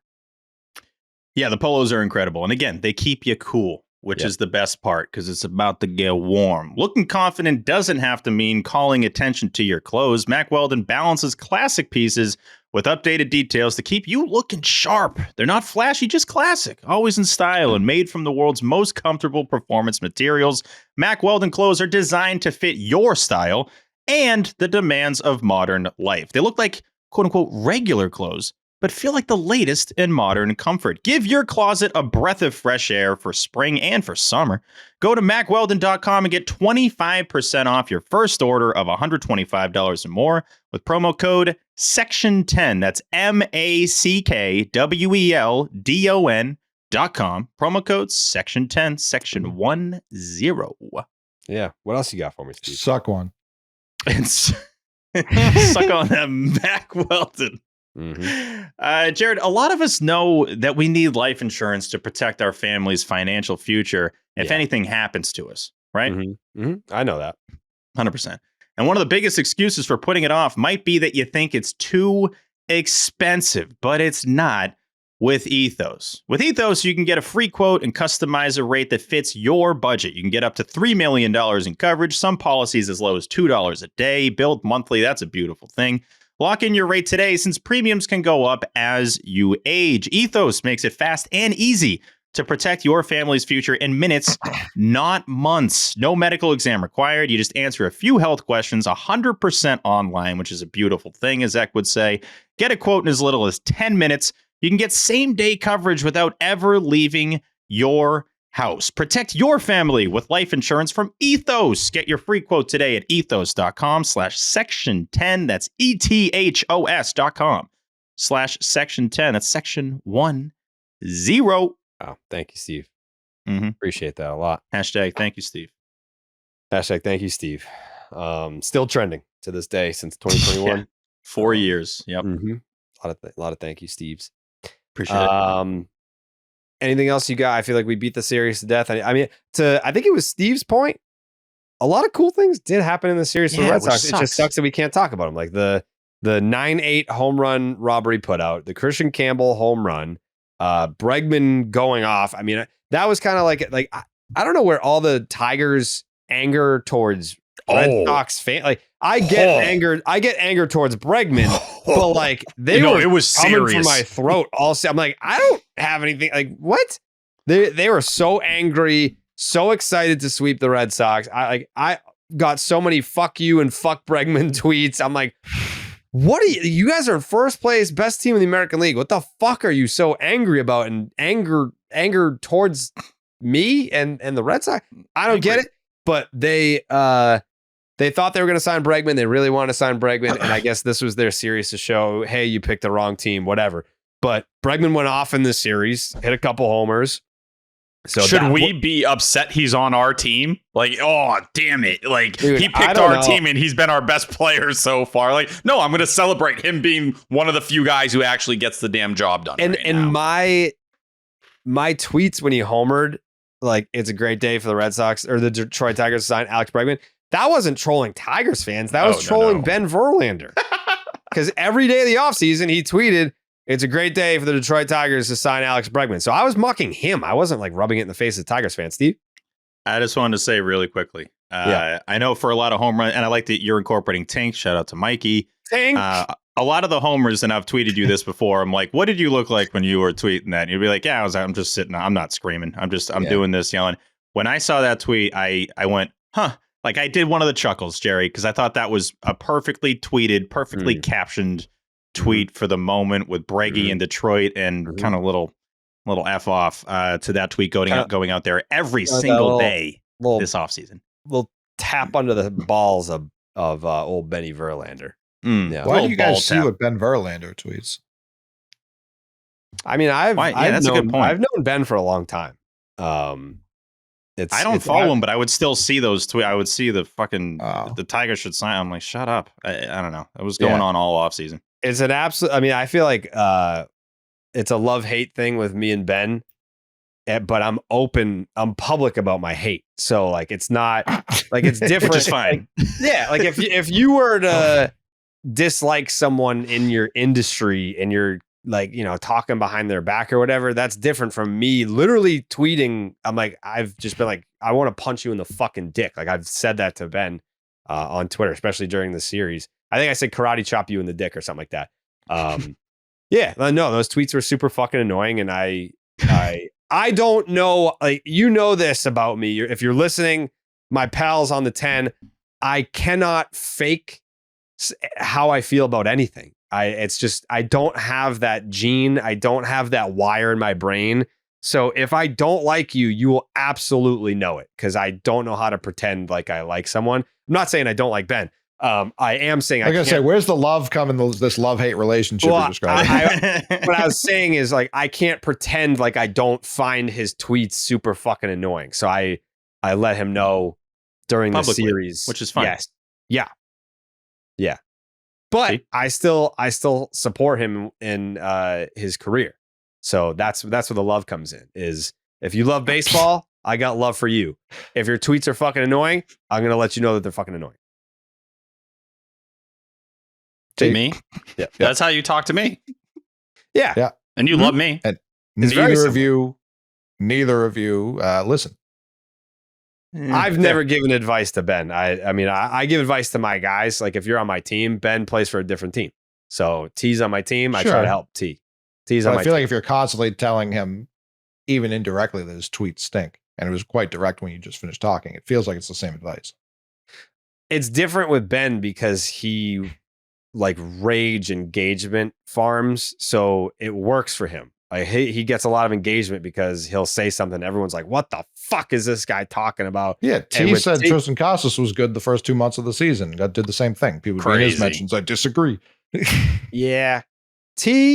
But T doesn't have to rage bait. He's a smart baseball guy. If he says he's passionate about something, he actually is. Oh, sure. Yeah. So that's where it's different. Yeah. Oh, I don't think they're the same. I just think they have a lot of parallels. Yeah, I think there was a moment tonight with there was a moment tonight with T's tweets where I just like smirked because I think like the first run of the game was a sac fly, and it's not like an important highlight at all. But I was like, I know T's gonna have this on his Twitter. I know it's a fly ball out that scored a run. I know he's gonna have the highlight. 2 seconds later, bang, he's got it. And that's why I love him, is he's just on it. He's on it. Mm-hmm. To piggyback off that real quick, the lack of T on Twitter, you feel as well. Oh, the silence. When you were in Vegas, I questioned everything. I was like, this kid sad. Initially, I wanted to kill him for his tweets. Mm-hmm. Then I got used to them. Then I became accustomed to them. Then I grew to love them, most of them.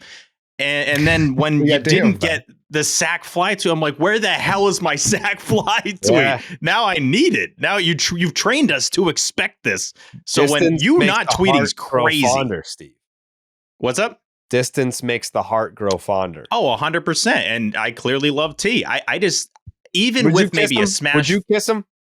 I kiss him on the cheek. I'll kiss him on the cheek. I'd kiss you on the lips, Steve. Whoa. All right. Yeah. So next time I see you, we'll start making out, T. How about Whoa. that? I love the fun. Yes, this is what I wanted. Yes. What was the music awards where Robert Patterson went and like made out with Taylor Lautner? Like, Who I'm is picturing Robert that. Patterson and who Not is his Taylor name. Lautner? Who are Who's the It's guy from? Pattinson, right? Isn't it? Oh, is it Pattinson? Who's the other Yeah. one? Taylor Lautner, you drilled. Thank you. Yeah, I There's want been a something like couple that. award shows where people start making out and one clearly doesn't want it. But when we start making out, T, we're both going to want it. Anyway, I honestly was stunned because your phone was smashed, right? I still, knowing T like I know now, stunned you weren't finding a way to get tweets I thought up. he was going to get like a crackhead booster phone. Or something. 100%. I thought you were going to be tweeting from like a Nokia or something. Like, Internet how did that... cafe. Yeah, in Vegas, no AC, he's just burning up. How did that go, T, by the way, the no tweets? It was very weird, and I had a hard time the first day because, like, I leave, and of course, the biggest story that's happened with a player in 20 years, Months. 15 years, whatever, however you want to frame it. Probably 300 years, yeah. Yeah, like Devers calling out Craig Breslow and essentially telling him to do his fucking job, and bringing up potentially playing the outfield and what more do they want. I got off the plane and I see all that, and I was like, man, my phone is fucked up. I told myself I wasn't going to like tweet on this trip because I needed to get away from everything. So I took my iPad the next morning and I filmed that 5-minute Rafael Devers video. And I told myself, I'm not going to tweet until I'm on the plane. I retweeted a couple things on my birthday. You just skipped over something. That's a huge deal, what you just said. Like, you had the ability with the iPad to get that up and you still didn't. That's crazy. I didn't know that. To me, I think I've put too much time into Twitter and feeling the need to constantly post on there all the time. Mhm. So it was like, I'm with my friends. It's the most important event of his life coming up. Like, you only get to do this once. It'd be nice to actually live in the moment a little bit. And I lived a lot the last week or so. Good for you, T. My body this hurts is a lot. growth. This is growth, right? I'm here. trying to mature. I am. This is what we asked for. Yeah, you're doing good. It's T. huge. That's it. And nothing happened. I left and the Twitter account was still there and people still tweeted and responded and interacted and did the whole thing. How did the phone smash? Did we get that? So I got out of the car. I slept over Puff's house on Wednesday night. Shout we go out to the Puff, airport. Oh, hell of a guy. Yeah. Shout him out. Yeah. Thursday, we get to Logan Airport. We're going through. His brother booked all my stuff because he didn't trust me to do it myself. And I'm starting to go through security. And I put my laptop, my iPad, my phone, all this shit. Laptop, shoes off, blah, blah, blah. That's when you're going through that. Take your fucking sweatshirts off. Get naked right now. We'll shoot you. We'll shoot you. We'll shoot you. And I have that thing in airports where I feel balls. Chicken balls On the counter. On the yes, counter. jerking it or we'll shoot. I have this fear that there's a bomb on Show me me when I'm in the home. Show me airport. home. Spread your cheeks now or we'll beat you with a bat. I did get touched when I was in Texas on the way back. balls in the X-ray now. Put him in the bucket. Shake them around. Put him in the bucket. No phone. Show me that helicopter dick. Do it. You got to make it finish. You got to get to the end. We got to see it. Give me the Batwing balls. Batwing. Tuck him between your legs.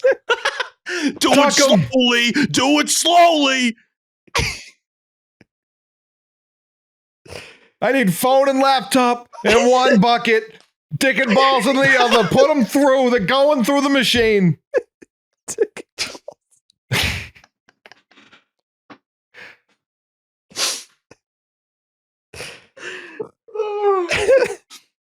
He's just fully nude at the airport. Dude, he touched my dick. Like, he really touched my dick. It was crazy, bro. Everyone else going through security is fully clothed and T's in the X-ray, dick and balls. Just fucking He's just doing helicopters. Like, what's going on, dude? hands There's up. nothing under hands there, I up. promise. Oh, where are my nuts, sir? I don't know. Like, look at him, feel him. I don't know. I got nothing in there. Turn that ass inside out. Let's see it. when Start twerking. He goes through. He's like, yeah, that guy doesn't work here. What are you talking about? That's what it felt like.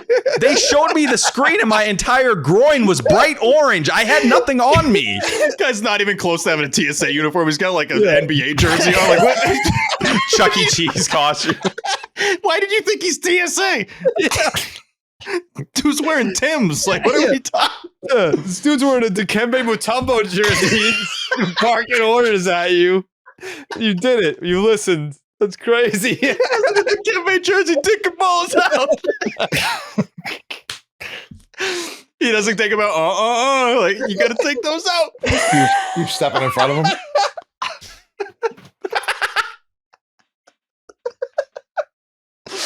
Fuck you guys.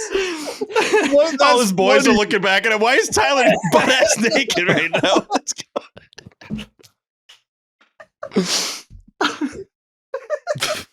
Is he tugging his dick? Try to touch your elbows. Do it now. Do it. Pull on it like an otter. Pull. Pull. Do what Dikembe says. Yeah, it's just Dikembe. It's just actually Dikembe. Oh, God. Oh, man. So your phone shattered? Yeah, what happened to the phone, T? No, it went through the little scanny thing or whatever, and when it the dick came and out, balls machine. Yeah. Yeah, the dick and balls machine. R.I.P. to Kembe, by the way. Anyway, phone? Yeah, it came through, and I'm packing everything up. We start walking to go get food, and I wanted to show them this shark video of a shark eating a person, and I noticed the phone's cracked, like at the top. There's one thing they love at the airport. It's death. Yeah. Yeah. Want to see this great white ripping a guy to shreds like as you're about to go through security? What do you... Anyway. I was very into the video for whatever reason, but when it came out, there was a crack and I noticed it as I was showing them. So I started pushing on it and then the entire phone fucking absolutely cracked very badly to the point where I actually cut my thumb a little bit. And then at that point, I knew I was in trouble. Yeah. Yeah, that was the bad. shark killed a guy? It was a real death? Or? No, it's from 2023. So yeah, I think I remember this. This was in the summer, right? Like, well, Yeah. it was in like it was 0 degrees out. Did the guy make it? No. Oh, And he he got got far eaten. from shore. Yeah, I remember this. This was actually brutal. Great thing to show at the airport, to Cole's point. I was trying to get the boys hyped before the flight. Get it Also, right. I have never...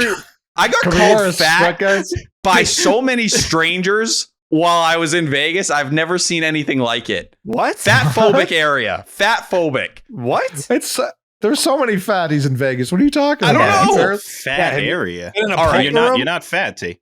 Thank you. I was on the plane next to this dude. I'm 5'10". Yes, I'm a bigger dude, but I don't take up the entire plane seat. I'm not that big. The plane's like, get a load of this fat ass. Yeah. Put all your luggage on this side. No, this fucking plane's dude. just like tilting up. Guy, he's got the window seat. He's like, excuse me, can I get up for a second? Yeah. Just gonna sneak by real quick. Goes to the front of the plane. Next thing, We got a big fatty in 5B. Big fatty. If anyone wants to switch seats with me, I'm in 5A. Big fatty in 5B. That's Yeah, we're basically gonna what need he the guy in did. 5B to go in the middle of the plane and just stand there because this thing's gonna go down if he picks a side. If there's room in one of the bathrooms, can we shove this fat fuck in there, please? Because I have no elbow room in 5A. If we can remove the fatty in 5B. I keep my elbows tucked. I'm not that guy. But he gets up to go to the bathroom. I'm like, I'm sure. Yeah, man, I'll get up. No problem. I step to the aisle. He goes, didn't know I was sitting next to the Patriots offensive line. I was like, what the fuck? And then the people behind start laughing. I'm like, I don't know you people. I'm like, that's so fucking funny. Wait, I'd argue the reaction's worse than the guy that said it. everyone They're knew. like, finally, someone They're put like, out I've been wanting to say this O-line thing the entire flight. I'm so glad you said it. Like, That's people were crazy. Andy into Reid it. was flying. Yeah, fucking El Guapo over here. That's not. And then how long into the flight did he say this?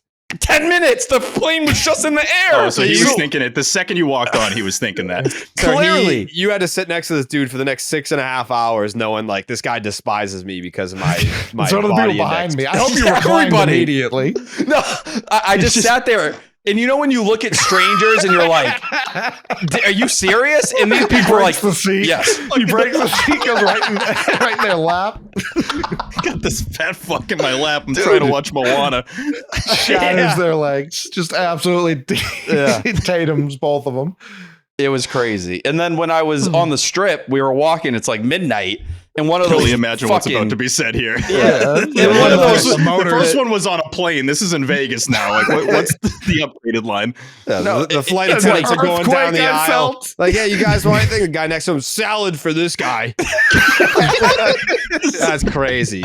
No, I'm fucking, it's like 12:30 at night. Like I've had a lot to drink. And one of those creepy dudes that are trying to get you to go to the strip club that are like, you know, I can take care of the cover charge, yada, yada. He comes up to me. He's like, man, we can get you in. I was like, I'm good, bro. Like, we're going home. And he's like, nah, seriously, we can get you in. I was like, dude, we're good. We're drunk. We're going home. He goes, okay, Oompa Loompa. And I'm like, I was like, all I did was say no. Like, I didn't say anything to you. I didn't make fun of you. Like, this guy looked like he was on crack. And like, sauce. he's just cooking them. And dude, I'm halfway down the road and he's still going. He's like, you're so fat you couldn't fit in my car. I'm like, who the fuck is this guy? It was crazy. Now we're a fat group. We're a fat bunch of people. I want that guy on the podcast. Put the guy in 6A and B and also that guy. We need to hear from those fellas. Yeah. It was crazy, bro. It was crazy. You know what, T? I'm sorry that happened to you, brother, because That's crazy. You've been putting in the work, starving yourself and shit, and you look good. You look good. The world took the L. disagrees. The world Clearly. disagrees loudly. Oompa Loompa. I mean, come on, but like, you're not short. So, like, That's what childish. are we? That's childish. I just wore it. I took it. I took the L. Wait, all right, here's my question. Why didn't your friends beat the shit out of that guy? Oh, they chirped the fuck out of him. We weren't going to fight him out there. We were all Why? You're heavily- drunk and in Vegas. I think you can do that. That's actually the perfect ingredients of anywhere to fight. Yeah. We were down. It was like a 3-person squad at that point because we had all That's split up a so little. many people to beat up one person. I know, but like, you know, we're not gonna. It seemed a little He's a crazy strip to beat club the fuck guy out of in him. Vegas. He could absolutely get beat up. He might have had a gun. I don't know what the gun laws are in Vegas, but They Yeah, it definitely love guns. feels like you can definitely have them. Yeah. Maybe we should have killed him. I don't know. It just felt wrong in the moment. yeah. Do I regret not killing him? Sure, but like Maybe. we didn't. I was also Excuse me, like, did you just disrespect my heifer of a pal over here? Yeah. I was having too much fun, so I wasn't even really upset. Yeah. But I was just like, damn. All we've know, heard is This you trip got sounds fun. awful. Yeah, I got cooked, man. I definitely got cooked, but I was drinking, so I was like, all right. Like I have a this hard time trip, feeling like I'm upset. having like a Mark Wahlberg moment right now. Like if I was there, T, it wouldn't have went down like that. You know what I'm saying? Maybe things I had thought to you were be going to say I mean, he's that's- if I describing was on like that the Hangover 4. Like you're describing a movie, basically, or Mark at least some of the Wahlberg in The ingredients. Hangover. No, I'm No. saying like he's describing like a Hangover movie at this rate, Oh. T. Like it sounds like the worst things Did they make possible a happen. third? I think Oh, so. yeah. Unfortunately, yeah. No, Yeah, they yeah, did. yeah. I never Oh, yeah. saw it. Oh no, who's in it? I think the The usual fellas. suspects, right? Yeah. the no, guys. no, it's Zach Galifianakis is in the third one. Yep. Yeah, I don't think so. Look, Jake, look I'm that sure up. he made $40 million doing that. Yeah, I don't think he cared Galifianakis is the first one that shows up on the cast for I Hangover 3. didn't even know they made a third one. What's the Rotten Tomatoes? 21. What do you think the Rotten Tomatoes is for that? Oh, sorry. Yeah, I think it's 21. Nah. Is it 21? Yeah, Get out of here. it's 21. Nailed Sorry, it. we just know cinema. Yeah. It got a 4.9 out of 5 on Walmart's website. Walmart. I'd see T that. T tracks. definitely does Walmart reviews. That's how he Imagine, checks like movies out. I don't know, Martha. I got a 3.8 on Walmart.com. Maybe that guy was right. You are fat.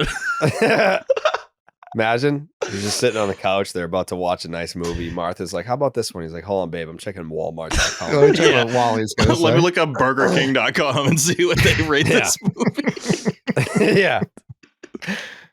Oh my God, you are something else, T. T, You are- there's the only best one part- T, man. This is crazy. There's only one Crazy T. stuff. The best part about the Walmart reviews, it's people reviewing their order of the movie. Yeah. It's not even It's just that it delivered on time, dude. Yeah. It was the right film. It was correctly wrapped. Like, what are we talking about here? And T's like, we got, people love this movie. Yeah. Shipped on time. He's just realizing that Walmart's good at shipping stuff. Like, this has nothing to do with the first comment. This one actually got 4.9 as well. The first comment is picture is really good on Blu-ray player. Yeah. So they're rating the quality of the disc. Yeah. That's crazy. You're the best. So yeah, I mean, it came out sturdy. We know that. The footage is bad, but it came out crystal clear, Jerry. Crisp. Yeah. Walmart movie reviews. If you want a movie you can see and hear, The Hangover 3 is for you. This guy's leaving a review on Rotten Tomatoes. He writes for Walmart.com. Imagine T's just leaving reviews on the actual movie on Walmart.com. Oh, what's my Pete Stefanski, Walmart.com. Yeah, I've been reviewing movies for a long time. Yeah.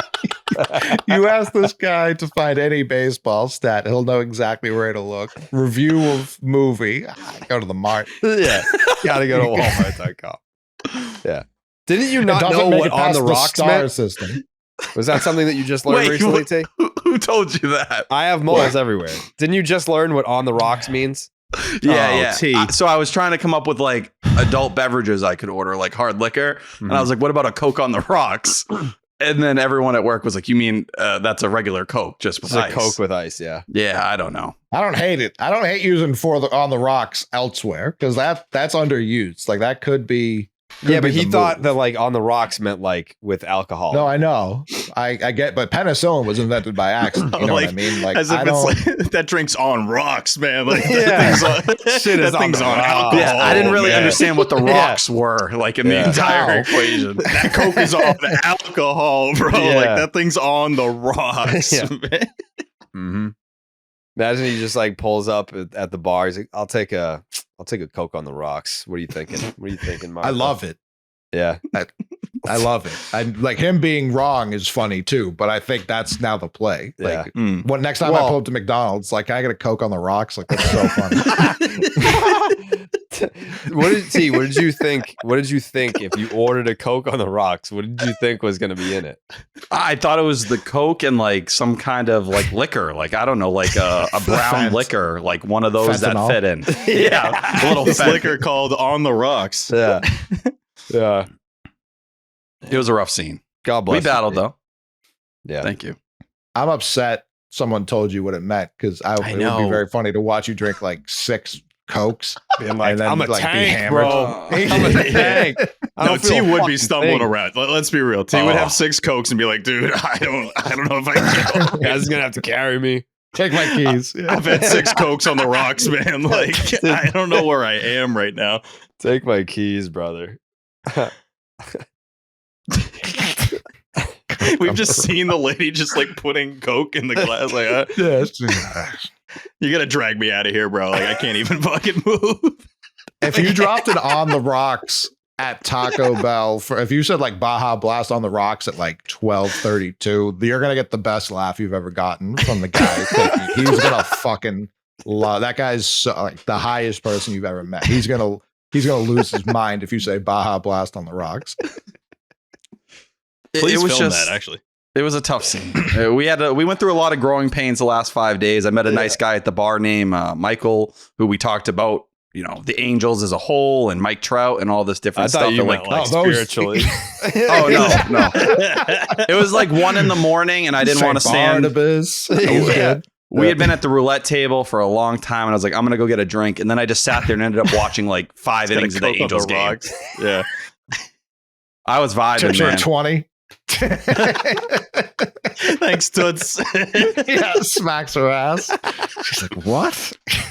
Shut up. We're talking Mike Trout. Beat it, Toots. This Coke on the rocks is the strongest one I've had since I've been out in Vegas. I pulled up the Mike Trout JJ Hardy robbery on my phone. I was like, you remember this? You remember when he did this? The dude was totally into the conversation. We had a good time. Dude has 6 Cokes on the rocks and refuses the breathalyzer, so he immediately gets his license suspended. Officer, I know better than to take a breathalyzer after having six Yeah. Oaks on the It's gonna- rocks. you're My gonna lawyer go- advised me not to. This I'm ain't gonna gonna go well for me. I'm gonna need a lawyer present, brother. So thanks. Red Sox lose 14-2. Every game, yeah. Every game, yeah. This podcast wasn't as miserable as I thought it was gonna be. No, that needed that. Yeah, we needed tea. Yep. Yeah, we needed. We need to taking his dick and balls out. Yeah, Dick and Balls needed him to be called an Oompa Loompa, a Patriots offensive lineman, to not Yeah. know what On the Rocks is. It's perfect. You gotta stand up for your goddamn self. You can't be taking shit from strangers. I just That's looked crazy. at the situation. Those are sketchy people, though. The club, Super. the strip Not club the people on the people. plane. Yeah, No, people on the plane was crazy. On the plane. Well, no, but like was fight like I would make fun of people. I'd start farting. I'd put my seatbelt. I'm gonna dominate you people. You'd for the have next funny 4. ways to do it. Coley you'd have funny ways to do it. Imagine T just like punches the guy right in the face when he says the offensive line thing. It's like, damn. Even just- that guy, I respect that guy. The two people, the chuckle fucks behind you, the literal Oh, peanut yeah. gallery. I'm telling you, I said it from the jump. That's worse. The people that laugh behind, it's like, no, fuck you. Like, at least he said something. It was mean, but like he said something. I'd be pissed at people behind me. He also said it like he was saying something nice, and I was like, "There's no way this comes off nice." It's like mean. it's like when your friend's dad is like, "You're a big guy, aren't you?" It's like Yeah. you're not saying that in a way to compliment me. You're just saying I'm fat in a different way, Yeah, like in a that's a creative short- way. That's a short, fat problem. People look at me and they're like, "This is a lot of person coming from all angles." So like, I don't take offense to that because it's like, I'm much larger than I know when people see me walking down the aisle, they're like, "Please, for the love of God, do not be sitting next to me." Well, especially in Please, that dear bird we took to Christ. St. Louis. Like, Steve, there's not a single bird they've built with my dimensions. in no, mind. I'm just Not saying, one. like, the St. Louis bird is like Shaq in a Honda. Like, that's basically what you had there. yeah, no, I it's had my tough own being on the seat. bird. It was sick. Yeah, you had bird beef. Mm-hmm. Oh, you get they're blowing you up there. Yeah, I he was a had, blowjob brother. There was singular on that Yeah. flight. Just you. They ask you to take your Seat dick and 1A. balls out to put a warm towel around it. Yeah. Like, it's much different up there. Yeah, they put like a warm compressed towel on my balls. we can barely breathe. We got no space. Jared's just getting a slow handy in the front row. Like, how you boys doing back there, huh? Yeah. And getting that warm towel on my balls. First Yeah. row. Mm-hmm. Shaft being cranked, no big deal. Jake, how long has this segment been? Probably like 25 minutes. Yeah. Mm-hmm. Yeah, this is going to be worth it. For everyone that tuned in for a miserable Detroit Tigers series experience, I hope you got what you came for. We gave that at the beginning. No, I'm saying I feel- like I'm sure that there are some Red Sox fans that are like, I can't do the 10 today. Yeah, I what are they Big going to say time. about that series that's going to make me I feel don't better? blame him. Well, Tyler's Vegas experiences, it's worth the price of admission. Shout out Vegas. I'll be back. Shout out Puff Uh, again. One more time. For Again. Puff. Yeah. The ultimate guy, the best Yeah. guy. When's the wedding? Do you think September. you got to think Tigers fans still hold? I know it's been 12 years, but a decent amount of hostility for 2013. Yeah, that's Mhm. fair. Yeah, That we've already has to won kill another one, them. so it's like we don't even think about that. That's why it's like if it's third, maybe second. I don't know. Like the fact that we have that conversation is like, yeah, fuck you guys. Like Yeah, that's true. we Oh, for other Like teams, that's the series of their franchise. And I'm That's like, also oh, gonna right. be- Yeah, that was the Poppy Slam. That's going to be one of the best teams to not win the World Series. right. Yeah. And that was their year to do it. Like if They they were beat also us, very they good the next definitely- year. Yeah, but if they beat us, they absolutely win that year, right? Like the Cardinals Probably. weren't beating them. I mean, they're The also Cardinals, similar yeah. to some of these NBA teams where you had a great season and then you got a little banged up and you're not, at The full Cardinals strength. were really good that year too. I think they didn't they win like I think that World Series, it was like the first time in however many years that the two teams with the best records met in the World Series. I think We they both had also 97 wins, if I'm not mistaken. we also took two of their guys, and Rick Porcello and David Price, after the trade deadline, and they came here and won on top of it. So guys that went there, were supposed to I help don't you know win a that Tigers championship. fans are claiming David Price though. I listen. They came and won in Boston. They tried to win They for did. you, and they couldn't, but they won for us. He wasn't there yet though. He was 2014 was for the next David year. Price. Yeah. Still, just Scherzer. that window. Same concept. Like- yeah. Verlander, Scherzer, Anibal Anibal Sanchez was like Sanchez. the. So So I think it was perfect game. I think it was one of them had like the ERA title. One of them had the most wins. It's like they had 3 dudes that were leading the league. It was monster. I mean, Doug Fister, Red Sox Oh. legend as well. Mm-hmm. Drew Smiley was here. I don't remember that at all. And Yeah. it's like Al Albuquerque was lights out as a reliever during that stretch. I think Al Albuquerque was he the one that gave up one of the grand slam to Victorino? Who gave up the grand slam to Victorino? I think it was Al Albuquerque. No, May have been. His ERA is not bad for this series. a lot of them were because it was Scherzer's runs. It wasn't his runs, yeah. Gotcha. Yeah, 225 ERA throughout that. Scherzer was pushing 270. So even over, like that's what I mean. Over the 13 and a third he pitched. Like Who gave up we the grand weren't- slam to Victorino? Was it Al Albuquerque? I'll find out. Find out, I Steve. believe so. I'm looking I at don't other believe shit so. right now. Let's see. Al Albuquerque. Was it Smiley? No, No, I believe it was Al Albuquerque. I don't think That's it was. I think it's game- Jose Veras. That game Am I 5? looking at? No, it's game 6. It was the first one back at Fenway. Right, after that's the- right. Duh, I'm an idiot. Jose Veras. Yeah, Jose Veras. Bang. Barris. There you go. So it was Al Albuquerque. Yeah, it was yeah, nailed it. Albuquerque. Yep. Bacurk. Mm-hmm. Big Kirk. The grand slam was Bacurk. Mm-hmm. Mm-hmm. Albuquerque Victorino. pitched in that game, Mm. but didn't do what you just said. He clean sheet. 3 strikeouts in his 1 inning. He was the least of their problems, I would argue. Jose Veras. Yeah, Bad blown job. save. Bad job by Jose. Yeah, you don't want to come in and give up a go-ahead grand slam. I feel like that's just not the plan there. No. Kind of the worst thing you can do. Yeah. Yeah, he only pitched 1 more year in the big leagues. And he was butt cheeks. Basically, like the worst thing he Kirk? could have done there was like kill Victorino if he like threw a fastball at his head. I think the second worst is the grand slam. Give up a grand slam, Mm. yeah. Mm-hmm. What did Bacurk do in the series? What was his numbers in the series? 2 something? Yeah, he was solid, my guy. 6 games, pitching all Grand 6 slam was 4 in innings. game 6? That was in the Yeah, clincher? dude. That was the Yeah. clincher. That's how they won the series. 225 ERA. So gave up 1 earned run, 7 Ks in 4 innings. Yeah, they were down 2-1, bottom 7. About to potentially have a game 7. I wouldn't have watched that. I wouldn't have been into that. Seeing Junichi Tozawa just makes me happy. Tozawa Yeah. power. Like 3 games through this series, we were a +1 and up to 1 Run Diffie? run differential. Yeah, 1 Tigers beat us 1-0. We beat them 6-5. We beat them 1-0. They beat us 7-3, 4-3, 5. So they won the run differential, or it was tied. No, I can't do math right now. Sox are 37 runs ahead of the Jays, and they're trailing in the standings. That's fun. Did you guys see my text message about the weather thing? Yeah, I hadn't noticed that before either. They just It did messed catch up me the off a weather on little. the postgame. No, it's like during the post game, they kicked it to like the weather guy at like Fox, and he was like, "All right, tomorrow, in Detroit, the weather's gonna be great. I think they're gonna get this game in. Red Sox, Tigers, and Detroit." And I'm just like, "Wait a second, what the fuck?" I was like, "Are we not have a podcast tonight? Like, what the fuck are we doing?" And they just did a whole weather report for Detroit on Thursday. I was very confused. They cut back Sounds to like a the Nest confusing studio process. immediately, and they were like, "Yeah, I don't know what the fuck that guy was talking about." We got hacked. Yeah.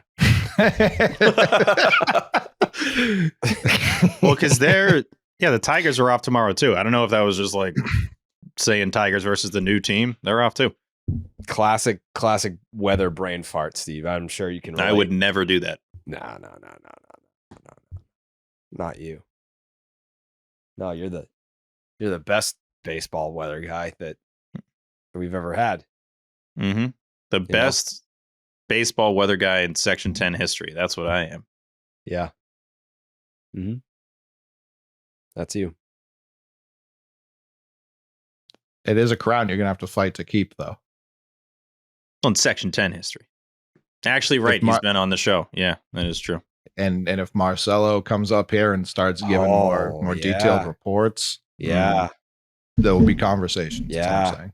We'll see. I'll keep have an you eye thought on it. about that, Steve? Nah, yeah, I have, because you brought it up a couple shows ago. If you hadn't, I wouldn't have, I wouldn't have thought about it. You know what, Steve? Yeah, what? What do you got? You said something earlier today. Can we do the preview? Steve, you said something earlier today, and it ended up not being true. What did I say? I think you said it on Tied in the Eighth. You said something on Tied in the Eighth, and it was a blatant lie. I didn't say much on this Tied in the Eighth. I know, but you said this. You know where my memory's at. I don't remember. What did I say? You know what you said, Steve? Tyler, what did he say? I would say it, but I don't want to be cast in the same light as Steve. Okay, that's fair. That's fair. You said, Steve. Why are you muting? Unmute. I have to. I have some cough in my throat. So cares? anyway, yeah. What did I say? What did I say? On Tied in the Eighth, you said you were gonna wear that stupid fucking ice cream hat. And you're not wearing it. No, I did say that, but then the Celtics won, and I was in a Celtics mood, so I wore the finals hat. So you abandoned the supposed... Also, the show's not over. I didn't say I was going to wear it for the whole show. Well, I think I reminded you to wear it. I don't think you would have put it on if I didn't say something. Is that it right there, Steve? I was going to I don't even know what you're fucking talking about. I've had this hat on the entire time, dude. Like, I don't know what you're talking about. Oh, my God. Do you think hat's bad? Tyler, all right, you guys suck, because most of the people, I think it was like 90-10, the people voting yes, that's great. Tyler. Yeah. That guy was right. There were so many people that came out in defense of Steve. If you, I thought you were gonna say you. I was like, don't even start. No. In defense of your stupid ass hat, my awesome hat. So many people that came out. The poor girl, I believe her name's Lexi. Shout out Lexi. Shout her out. The team store. Her phone will not stop ringing. No, she was in the comments on the video once every 4 hours or so. I thought she was upset. She wasn't upset. I think she was trying to just make sure that like we were joking. We were joking. I don't care about Steve's dumbass hat. I don't care. It's ugly. Yeah, you don't care at all. You just bring it up all the time. No, all the time. I've only known about it for like a week, dude. Like, I know. The hat sucks. But I think with people's opinions publicly, I understand sometimes people are going to be like, I don't agree with what Jared has to say, and that's fine. Like, someone, Jared's taking an L on the take of Steve. Facts, 100%. I'm not taking an L. I'm not taking it. It's a big fat L. You can put it at my front door. Guess what? It's staying out there. I'm not taking it. It's still out there. I'm not taking put it out there. Man. That's my opinion, Steve. Do you understand? No, I know. You can't take an L in an opinion. I hear you. I'm not saying you're taking an L. I just think you're taking an L. Yeah. And you know what? You know what, Steve? If they sell it again, I'm gonna buy it. You're not going to buy this hat. There's no chance. You're going to wear this hat. The only time I've seen you wear a hat is when you were hammered at the parade. I think that's it. You know what, Steve? Hat company was the reason we were on the float. That was why. Yes. I didn't see any of that money, by the way. Well, you got to go on the float. I didn't know there was money at all. I got to go on the duck boat for the parade. Me and Coley. Yeah, great photos, great videos. It looked awesome. Oh my God, best day of my life. But I think if they resell this hat, Steve, I'm gonna buy it and I'm gonna wear it. Start wearing it every day. You're not gonna wear this hat. Coley. I don't want you. People clearly love the hat, and clearly it's hard to keep it in stock. I don't want you buying one from someone who wants the hat. I want it. Why can't I have it? You don't. I want. I have a question for Coley. And this is just an honest question. We're hat guys, Coley. Yeah. And you've known me for a while now. We are hat guys. I have hats. Okay. I'm just saying we always have a hat on the show. Jake's a hat guy as well.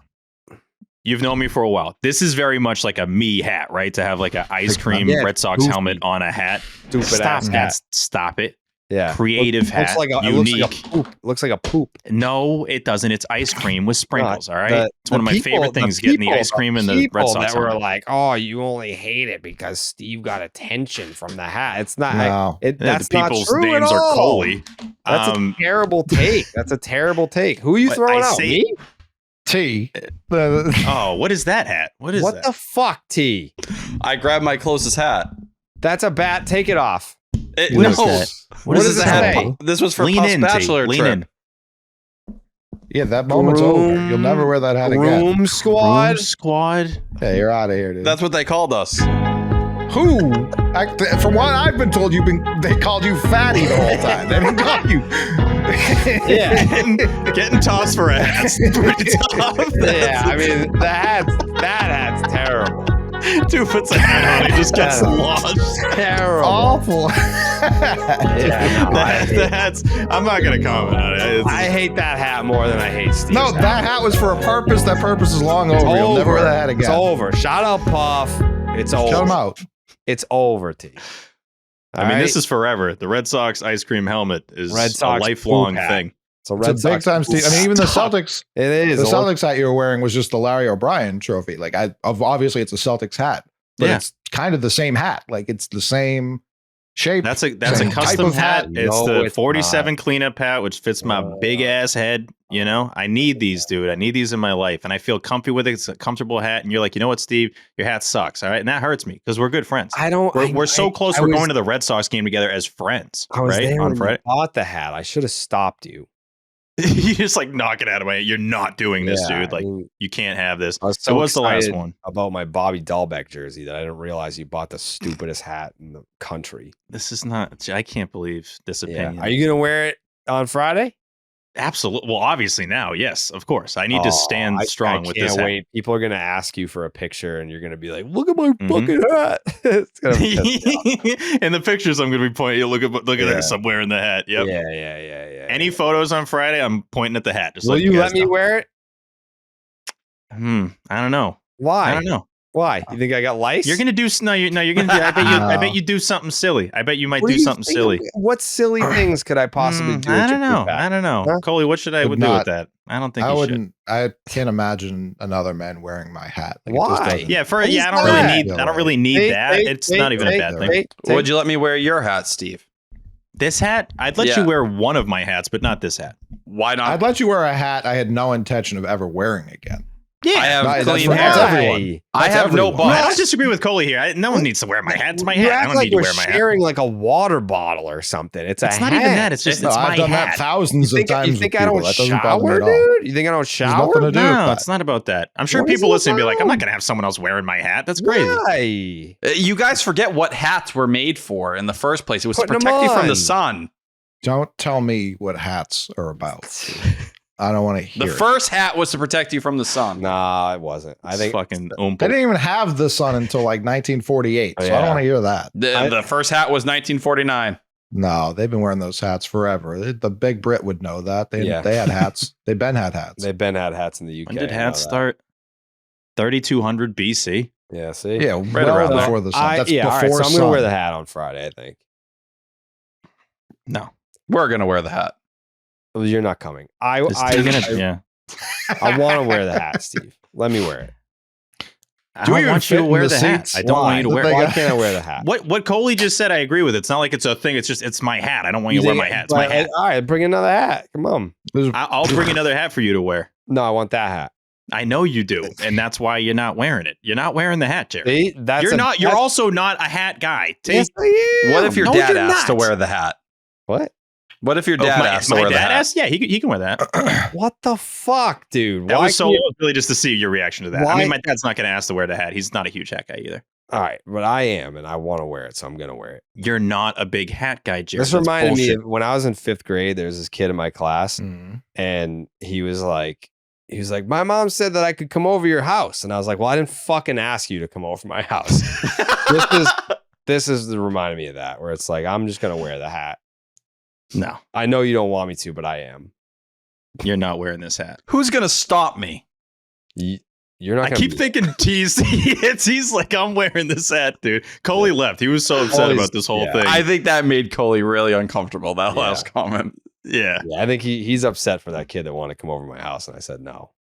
I do feel bad for that kid. I was pissed. Yes, T. Why didn't you let him come over to your house? I didn't like him. He wasn't one of my friends. It was just like, obviously, I mean, 5th grade, everyone's got their besties by 5th grade. Like, you have your set of friends. Like, you're not looking for new friends by 5th grade.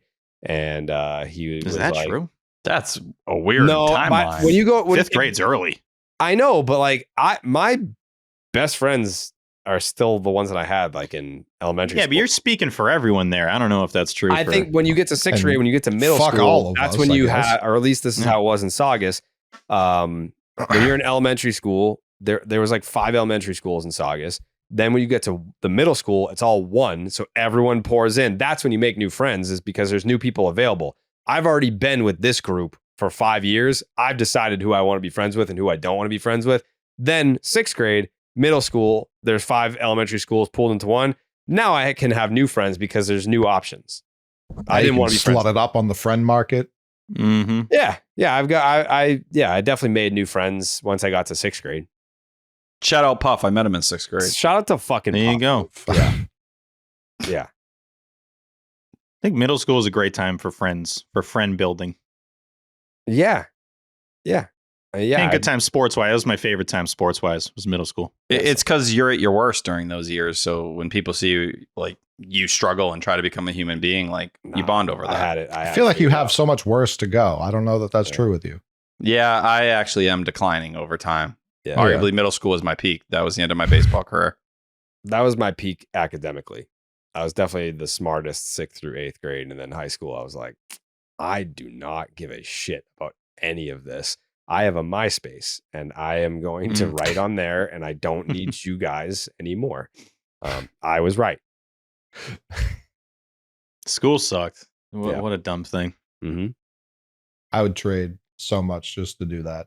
Oh, I forgot. I've on Friday, I went to Endicott to speak to the students, and I FaceTimed Steve to be like, hey, this building, I know where it is, but I'm just quizzing you where it is to see if you remember where it is.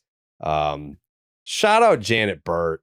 Professor at Endicott. She was my professor my freshman year of college at North Shore. And then she got me into Endicott.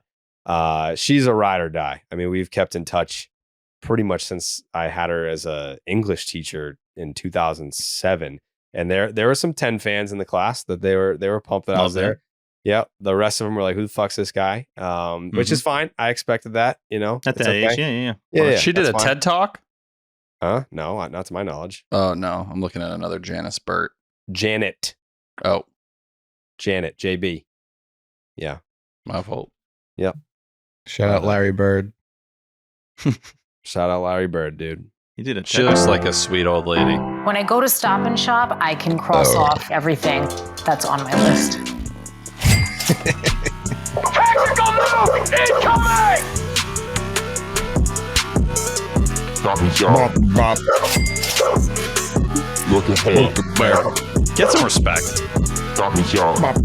Fuck yeah. Look ahead. Red Sox win, leave them dead. Red Sox win, I'm seeing red. Stop and Shop, blue, look ahead. Red Sox win, leave them dead. Red Sox win, I'm seeing red. Stop and Shop, blue, look ahead. Fuck yeah. What's better than having to Stop and Shop, getting it done for all of you? For all of you. Stop and Shop, look ahead, brought to you by Stop and Shop. Head on down to Stop and Shop right now. Use promo code section 10. It'll get you 10 cents off your tangerines when you buy at least 5 pounds of tangerines, only on Stop and Shop. Okay. Off day. Enjoy your off day. It's a mental health day for Red Sox fans. Enjoy your mental health day. Not much of a mental health day for me. What I got baseball is dead in the morning. It's Train's youngest daughter's birthday. So I got to go to fucking Walgreens to get a card. Then I have to go to the ATM to put $6,000 cash in there. And then It's Train's oldest daughter's. Hate when that happens. You hate the 6K thing. It's, buddy, we don't have that kind of money to go around right now. Then it's Train's oldest daughter's prom. And then Ace is getting his first haircut tomorrow because he can't fucking see anymore because his hair's so long. So yeah, quite the day tomorrow for me. So that's good though. I need the distraction. If it's going to be a Red Sox mental health day, I need things that are going to keep me busy, keep me going. But then after, on the other side of that mental health day for Red Sox fans, we're going to have a nice little 3-game series against the Atlanta Braves at Fenway Stadium.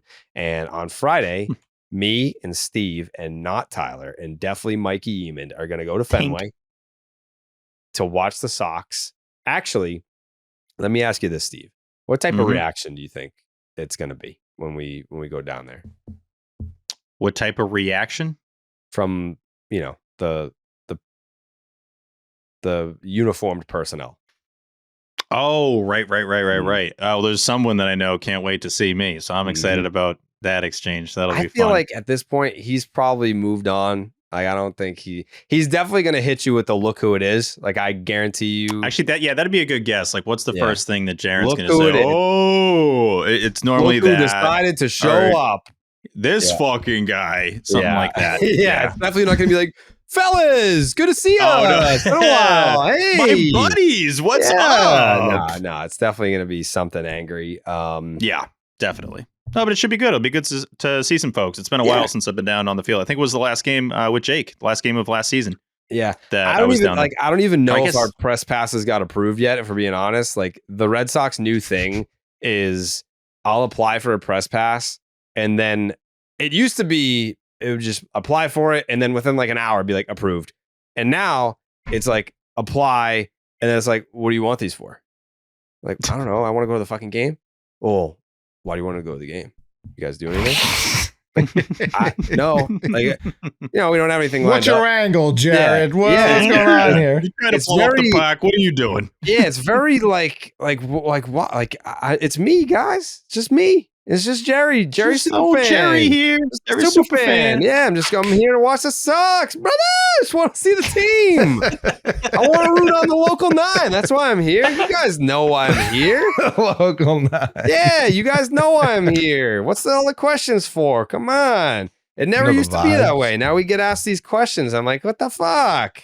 Like, what do you think I'm going to say? Come on. I'm here to watch the fucking boys. What do you think I'm doing here? You know what I'm doing here. That's what I'm here.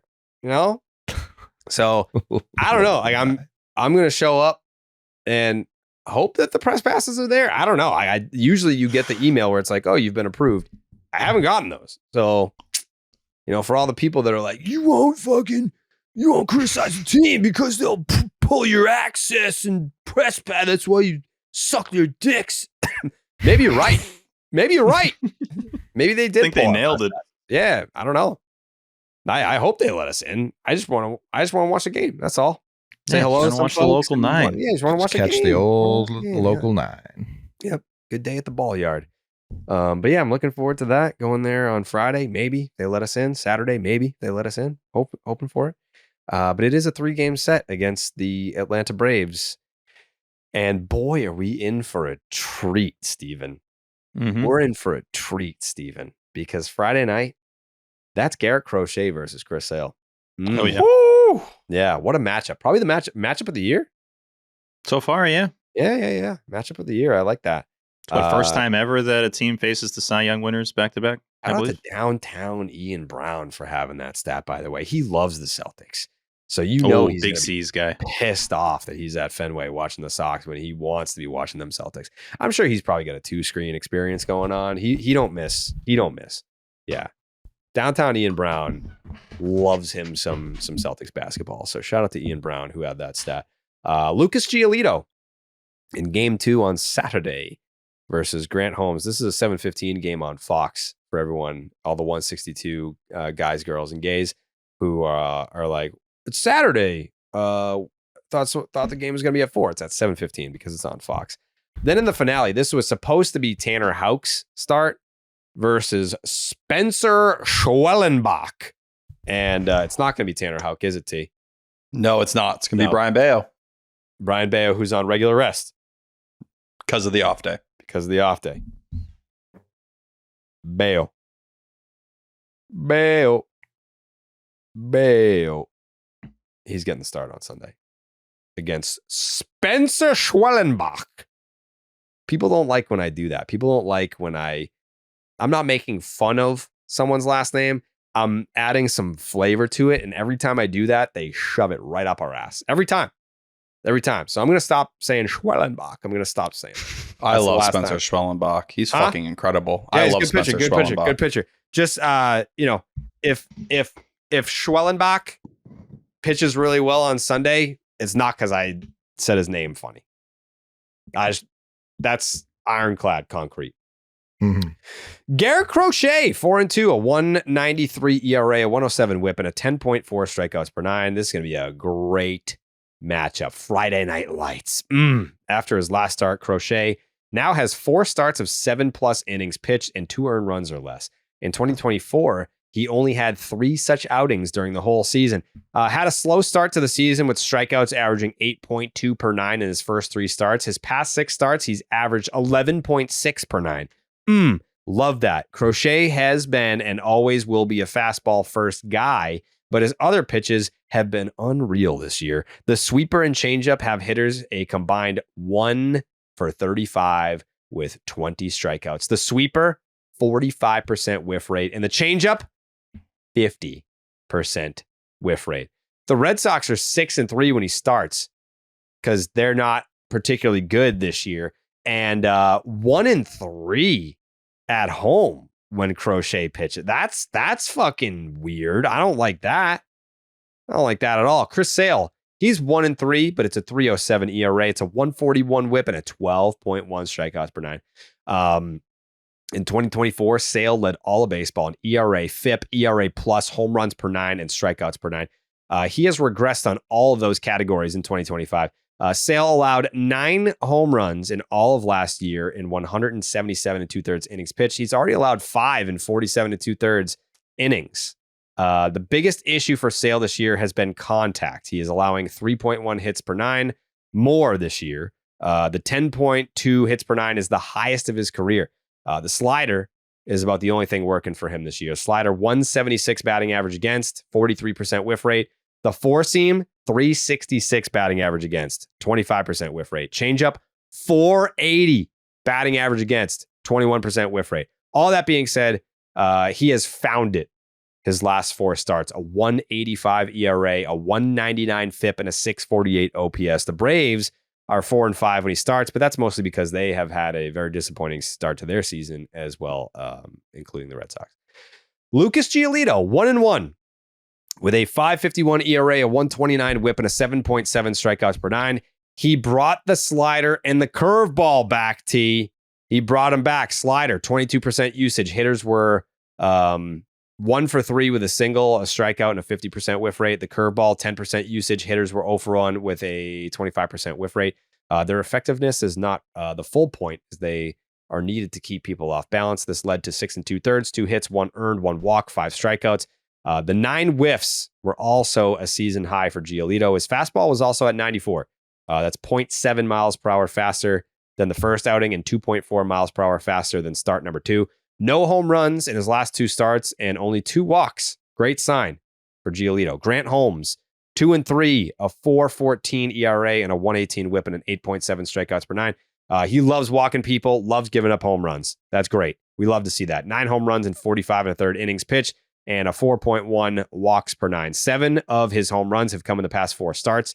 His main calling cards are his slider and his curveball, which have him in the 96th percentile of run value for breaking pitches. The slider's good. The curve's good. His 4-seam sucks. 94.4 miles per hour, 7 bombs, 314 average, 745 slug, and just a 15% whiff rate. The Braves are 4-5 in his starts. Spencer Schwellenbach, 2-3, 331 ERA, 107 whip, 7.6 strikeouts per 9. Has 3 starts this year that are combined 20 innings, 7 hits, 0 earned runs, 3 walks, and 20 Ks, but also has 2 starts combined as 8 1/3, 14 hits, 12 earned runs, 3 walks, 7 Ks, 3 bombs. So he can be very hot or very cold. The righty's biggest asset is his splitter. That's in the 94th percentile for off speed, mainly uses against lefties. Batters are 4 for 35 with a double and 12 Ks and only 32% whiff rate. Despite this, he has struggled against lefties this year. Righties hit 220 with a 558 OPS, has not allowed a home run against a righty. Lefties, 235, a 734 OPS. He's given up 6 home runs to lefties. The Braves are 5-4 when he starts this year. So again, that is Garrett Crochet versus Chris Sale.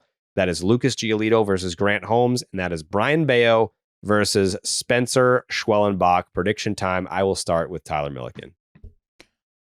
I'm a little nervous overall, but I feel like coming off getting swept by the Tigers, I'm going to go 2 out of 3 in the series. We are going to get an Alex Verdugo reunion as well. I fully expect him to have one of those stupid games. I forgot about that. 2 home runs. Ovation, right? Are you thinking ovation for this? I think they're doing the statue. They're doing City Connects on Friday, right. on Sunday. Yeah. Right. Ovation Saturday. Yep. T. But yeah, I think Garrett Crochet gave me the win in that first game. Lucas Giolito, I loved hearing what he had to say about the new grip he's using on that slider. He called it somewhere between a cutter and a slider, essentially, but he's throwing it with a fastball grip, and it allows him to kind of get what he's looking for. I think they win the first 2 games of this series. The Braves, by the way, have been weirdly bad on the road overall, 7-15 away, 14-7 at home. So hopefully them coming to Fenway Park should be a pretty big problem. Give me 2 out of 3. I think they lose the Bayo game to end the series. Okay. Coley? I mean, this is the battle of the very stoppable force and the incredibly movable object. The Braves have been as incompetent as we have. They've had their own drama with Ronald Acuna tweeting out, if that was me, it would have been different. They have Alex Verdugo. These are the same team, more or less. So I don't know what to expect, but it's not going to be pretty. Like, both of these teams are just chock full of idiots right now. Do we have less idiots? I sure fucking hope so. I'm going to take 2 out of 3. Okay, Steven? Yeah, I'm going to go with Sox 1 out of 3. I think they easily can win 2 out of 3. I think it comes down to that Bayo start. They'll go back to being the rubber match Sox, I believe, in this series, splitting the first 2. Jerry, you alluded to it, but I'm telling you, man, I'm very excited for Friday, not just because we're going, but obviously it's Sale Crochet, Celtics Knicks game 6 afterwards, the new City Connect uniforms. Doogie's going to get a massive ovation. Yeah. I think there's just a lot to look forward to in this series. And it's a nice change of pace, by the way. The Braves are in town for 3. Like, let's be adults here, play a real series. Let's not do one of these like Tuesday, Wednesday 2 gamers. This is a real series at Fenway Park with a couple of teams that desperately, you can't say desperate in May, but really need a series win to get the vibes right, moving on towards the summer. So I'm going to go Sox 1 out of 3. I think they can win 2 out of 3, but I'm going to stick with us being a little let down for the next show. Jake, what do you got here in this series? I don't think they deserve the respect of a reverse sweep right now. I don't think they deserve the respect of a sweep either. So I'm just going to get absolutely nuts and go 1 out of 3. Wow. What? Wow. I'm worried about you, Jake. I'm very worried. Wait, has he ever done that? No. No. Coley, no. Coley. I mean, that would be the first one, Cole. I don't know if that... Because are we sure this is the same guy? No. He's a skinwalker. Yeah, this has imposter written all over it. I don't even disagree with what he said. That's why I'm like, this is a siren that would lure a sailor off the ship and drown him in the seas. That's what this is right now. Yeah. Is that Jake? I don't know. I don't know. What's something only Jake would know? Like Steve called him a hack guy earlier. I very much view Jake as in the middle. Like, he's a hack guy, but he's not always a hack guy. Yeah, so that's but he's not a 1 out of 3 guy. He's definitely not that guy. No. No, he's not.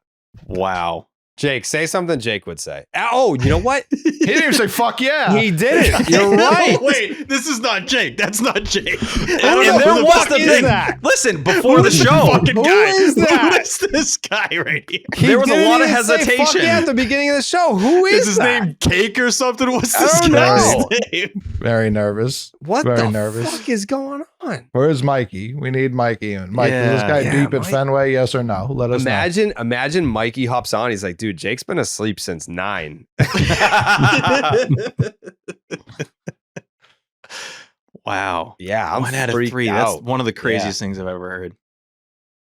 Notice how he hasn't said anything since we. Yeah, I know. The real Jake probably would have said something by now. That guy won't stop yapping. This guy has shut the fuck up the entire time. He's not saying anything. Yeah, it's tough. I guess we'll just have to find out. Yeah. Jake, are you going? Or do you know or if Jake's going on Friday? Yeah. Yeah, I'll talk to him, but he usually is at Fenway a lot, so I'm sure he'll swing through. All right. That's crazy.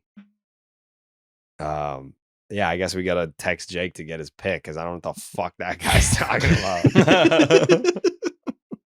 This guy must have found the link or something. Maybe hacked Jake's email. I don't know. Yeah. AI is getting crazy. Too crazy. It is. Yeah. It is. Yeah. Damn.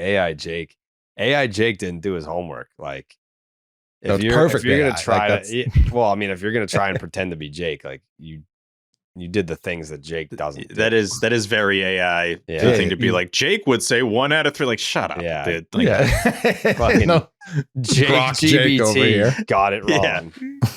This is the Jake like Google AI where it's like, Barry Bonds hit 90 homers that season. Like, Do you guys know the? I know I've been talking about the Beatles a lot, but the theory / rumor that Paul McCartney died and how all the albums are them trying to tell you that he died and they had like a fake Paul and he got surgery to look like Paul and he sounds like him and all that.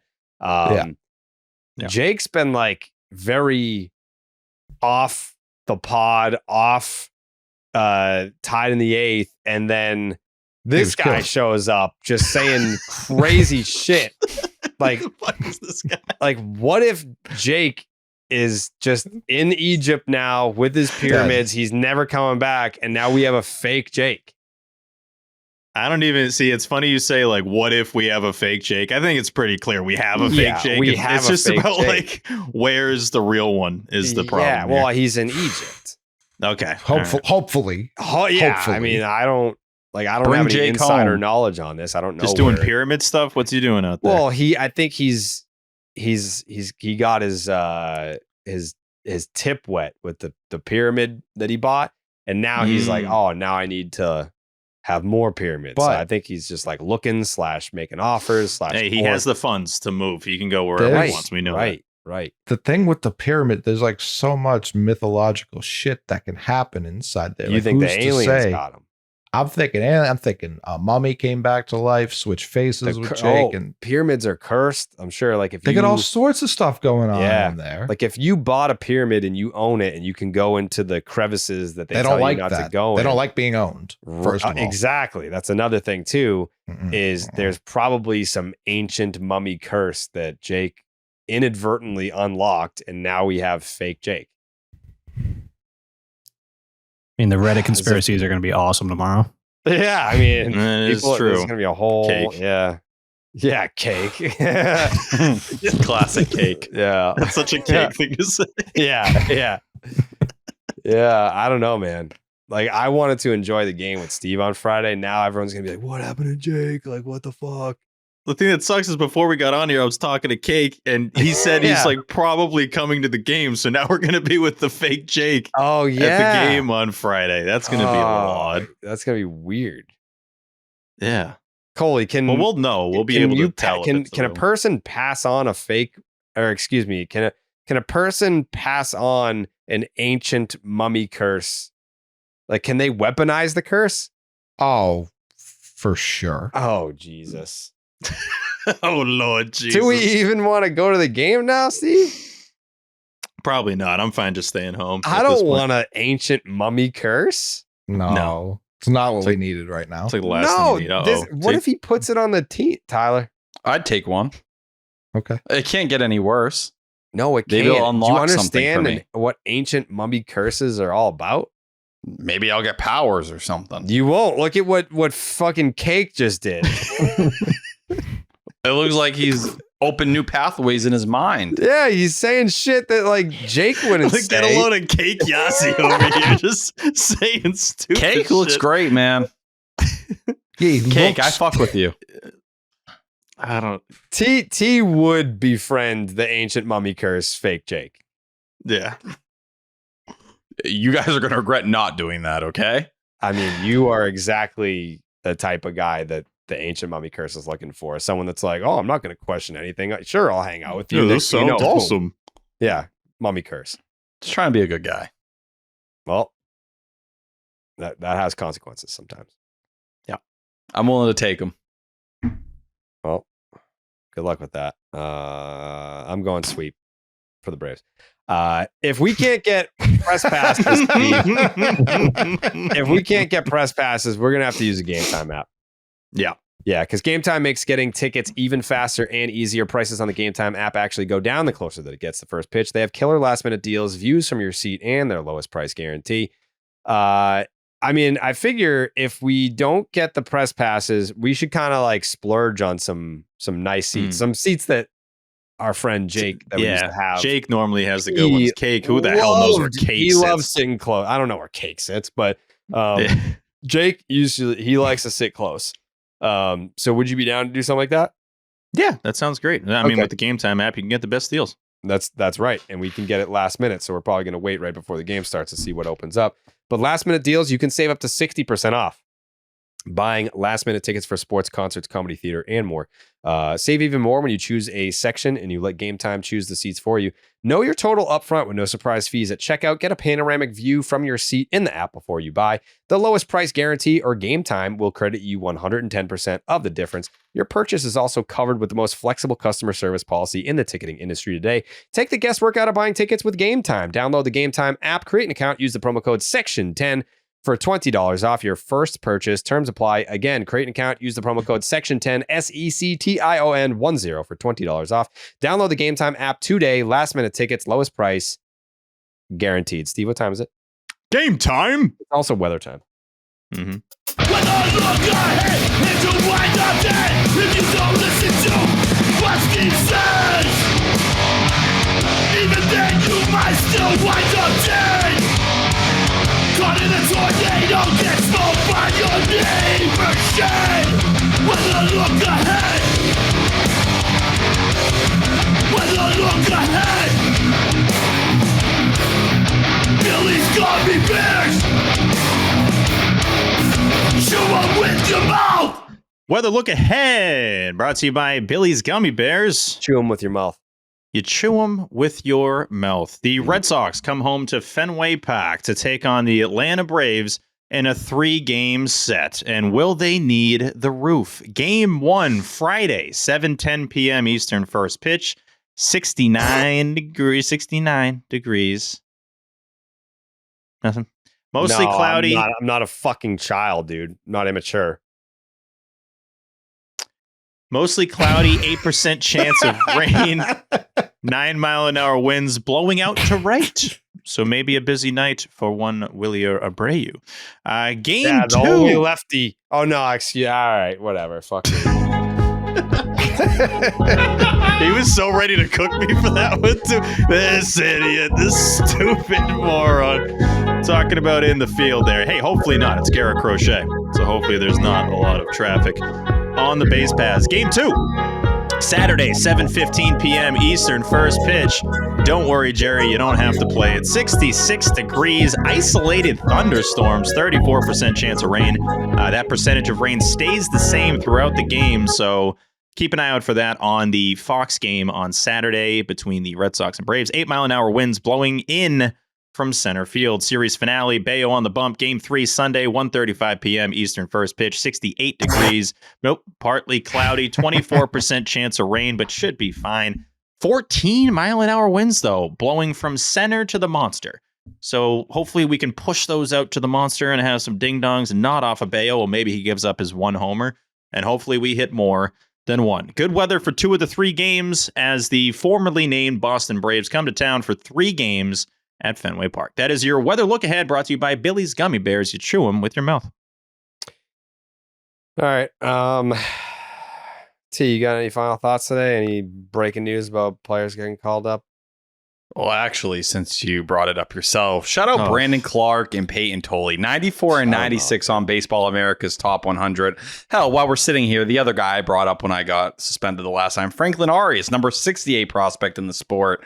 But I think the Tolley and Clark are just really good representations of what the Red Sox have in terms of a pitching pipeline. Again, to have those names, joining the top 100, Luis Perales, who should hopefully be back by the middle of the summer, who was on the top 100 list last year before he blew his elbow out. It's refreshing to see arms, in the Red Sox organization showing up on these lists. Credit to Craig Breslow for that.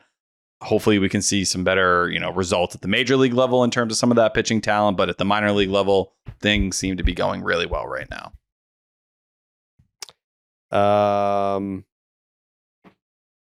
Steven, final thoughts? Yeah, final thought is just Wally Week's been fun. I've enjoyed it. We got a couple days left in Wally Week. Shout out to the Red Sox for letting us celebrate Wally's birthday. And just shout out Wally for letting us celebrate the birthday inside the Green Monster there. That is something I love doing. I just love being near the monster, dude. The Green Monster is the coolest thing in the world. When you're on the warning track and looking up at the monster, that's always going to be cool to me. And I hope I get to do it a bunch of times. But going inside's great. Signing the monster is great. Having cake with Wally is great. Tyler getting fed cake is great. Tyler hitting his head on the monster while coming out is so tea. And everything was just a ton of fun. And shout out to Kelsey, who played a role in that too with the Red Sox. She's been awesome and has been with them for a long time. Has been super helpful over the years. So just happy for Wally Week, and the biggest shout out goes out to Mike Eamon, who set the whole thing up. Mike Eamon took a shit in the monster. There's no bathroom. Biggest shout out to Mike Eamon. He's like, I gotta poop, and he just pooped in there. I couldn't believe it. Yeah, awesome. Really unprofessional, Mike. I can't believe you did that. But and there's no bathroom. No, I know. Yeah, if you got to poop, you got to poop. That's what Wally Manny said. did it. So no, true. Yeah, so Mike can do it. But no, big shout out to Mikey for editing all that and setting it up. And he's obviously the man. It was funny how when never mind. What? Whoa. What was that? Never mind. Yeah, when he pooped in. No, I thought it was crazy when he pooped in there. But Wally's the best, and these City Connects all over Fenway. Cannot wait. It's going to be a ton of fun. Coley? Hashtag bring Jake home. Please bring him home. Can't wait for Cakes Takes here. Cakes Takes. Oh, man. It's going to be some fucking crazy. I don't even know if we can publish this. Yeah, we might have to bleep this out. Yeah, whatever he's got to say. Well, who's going to do it? We don't. Speaks in hieroglyphics. Yeah. We don't know who can do it. Yeah. Yeah. Yeah, that's what he's going to say. Cakes Takes. Yeah, I put it in the AI generator, and I think what Jake would have said was, I can't wait to go to Dunks in the morning and order an iced coffee on the rocks. They're just going to love it. Yeah, Jake probably would have said that. Yeah. Yeah, he would have said that. Yeah. My final thought, shout out to Coley. Shout out to Coley, who did a whole stream for the C's, got over 100K views on it, and then popped over here and did a fucking 3-hour podcast after that. Guy grinds.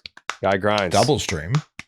Yeah, he did Tied in the 8th. Streamception. I thought that's what you were going to say. No. He did Tied in the 8th and the Celtics stream at the same time. Over 100K views in the Celtics stream. You doing one on Friday, I'm assuming? Oh, yeah. Friday stream for the C's. If you're going to be at Fenway this weekend, come say hello to Steve and ask me for a picture with me in my new hat. I want to take a picture. You're not wearing with this hat. you. Wearing my new hat, my ice cream hat that I love, and it's the best. And you can get Anyone from the team store, sale. if you can find one of these hats for Jared, please give it to him. They're on Please. sale right now at the Red Sox team store. They're only available through phone order. So get in there while you still call can. now. Here's the number. We'll get it for you. Supplies are absolutely limited. Ask for Lexi and tell her you love this hat and you're calling because of Steve, who told you to call. I can't even find the Jersey Street store number. You got the number here? I don't know. It's out there somewhere, I think. Okay. Someone's got to get it. I think it's 1-800-FENWAY-9. You know what I call 1-800-FENWAY-9. Yep. Red Sox ice cream helmet hat. Plenty left, but you got to do the phone order and ask for Lex. It's only available over the phone. You have to, it's like a secret way to order it. Like you go to a speakeasy, you get a knock certain ways. Like you got to call 3 times. Calling the first time, the second time, they'll pick up every time. But the first 2 are pranks, like for on you, not on them. Right. So that's where they won't sell you the hat unless you know 3 calls. Yep. And if someone else answers, be like, may I please speak to employee of the month, Lexi? And then if she's not there, you hang up. You only want to deal with it. So, because that's how they know if you're legit or not. They're going to tell you no twice. Correct. Yeah. Correct. Yep. And she has all the hats. She has the she's got them in her trunk. She's just guarding them in the back. Yeah. Like a lion. She doesn't tamer. even keep them in the store. Like you got to meet her out back to get the hats. Yeah. Yeah. It's right by where they sell the sausages. She parks over there. They're in the car. Yeah. Yeah. It's a whole thing. Yeah. They got to blindfold you to bring you back there. And then she gives you that. Well, don't even get into that. There's a lot of other stuff, but just call. She'll tell you. Yep. She's got all the details. So. Yeah. Catch only. Cash only. Yeah. And make sure you leave her a tip too. Yeah. Because this whole process. So to you, we just suggest it. Yeah. Strongly suggest if you're not a piece of shit, then give her a good tip. So 20% minimum. Yeah. All right. We'll see you guys Sunday night, Monday morning for you. And maybe we'll see you at Fenway this weekend. Friday or Saturday. Me, new hat, Steve, alcohol, socks. Can't wait. We'll see you there. Ba-doop, doop, doop. Buenas noches, amigos.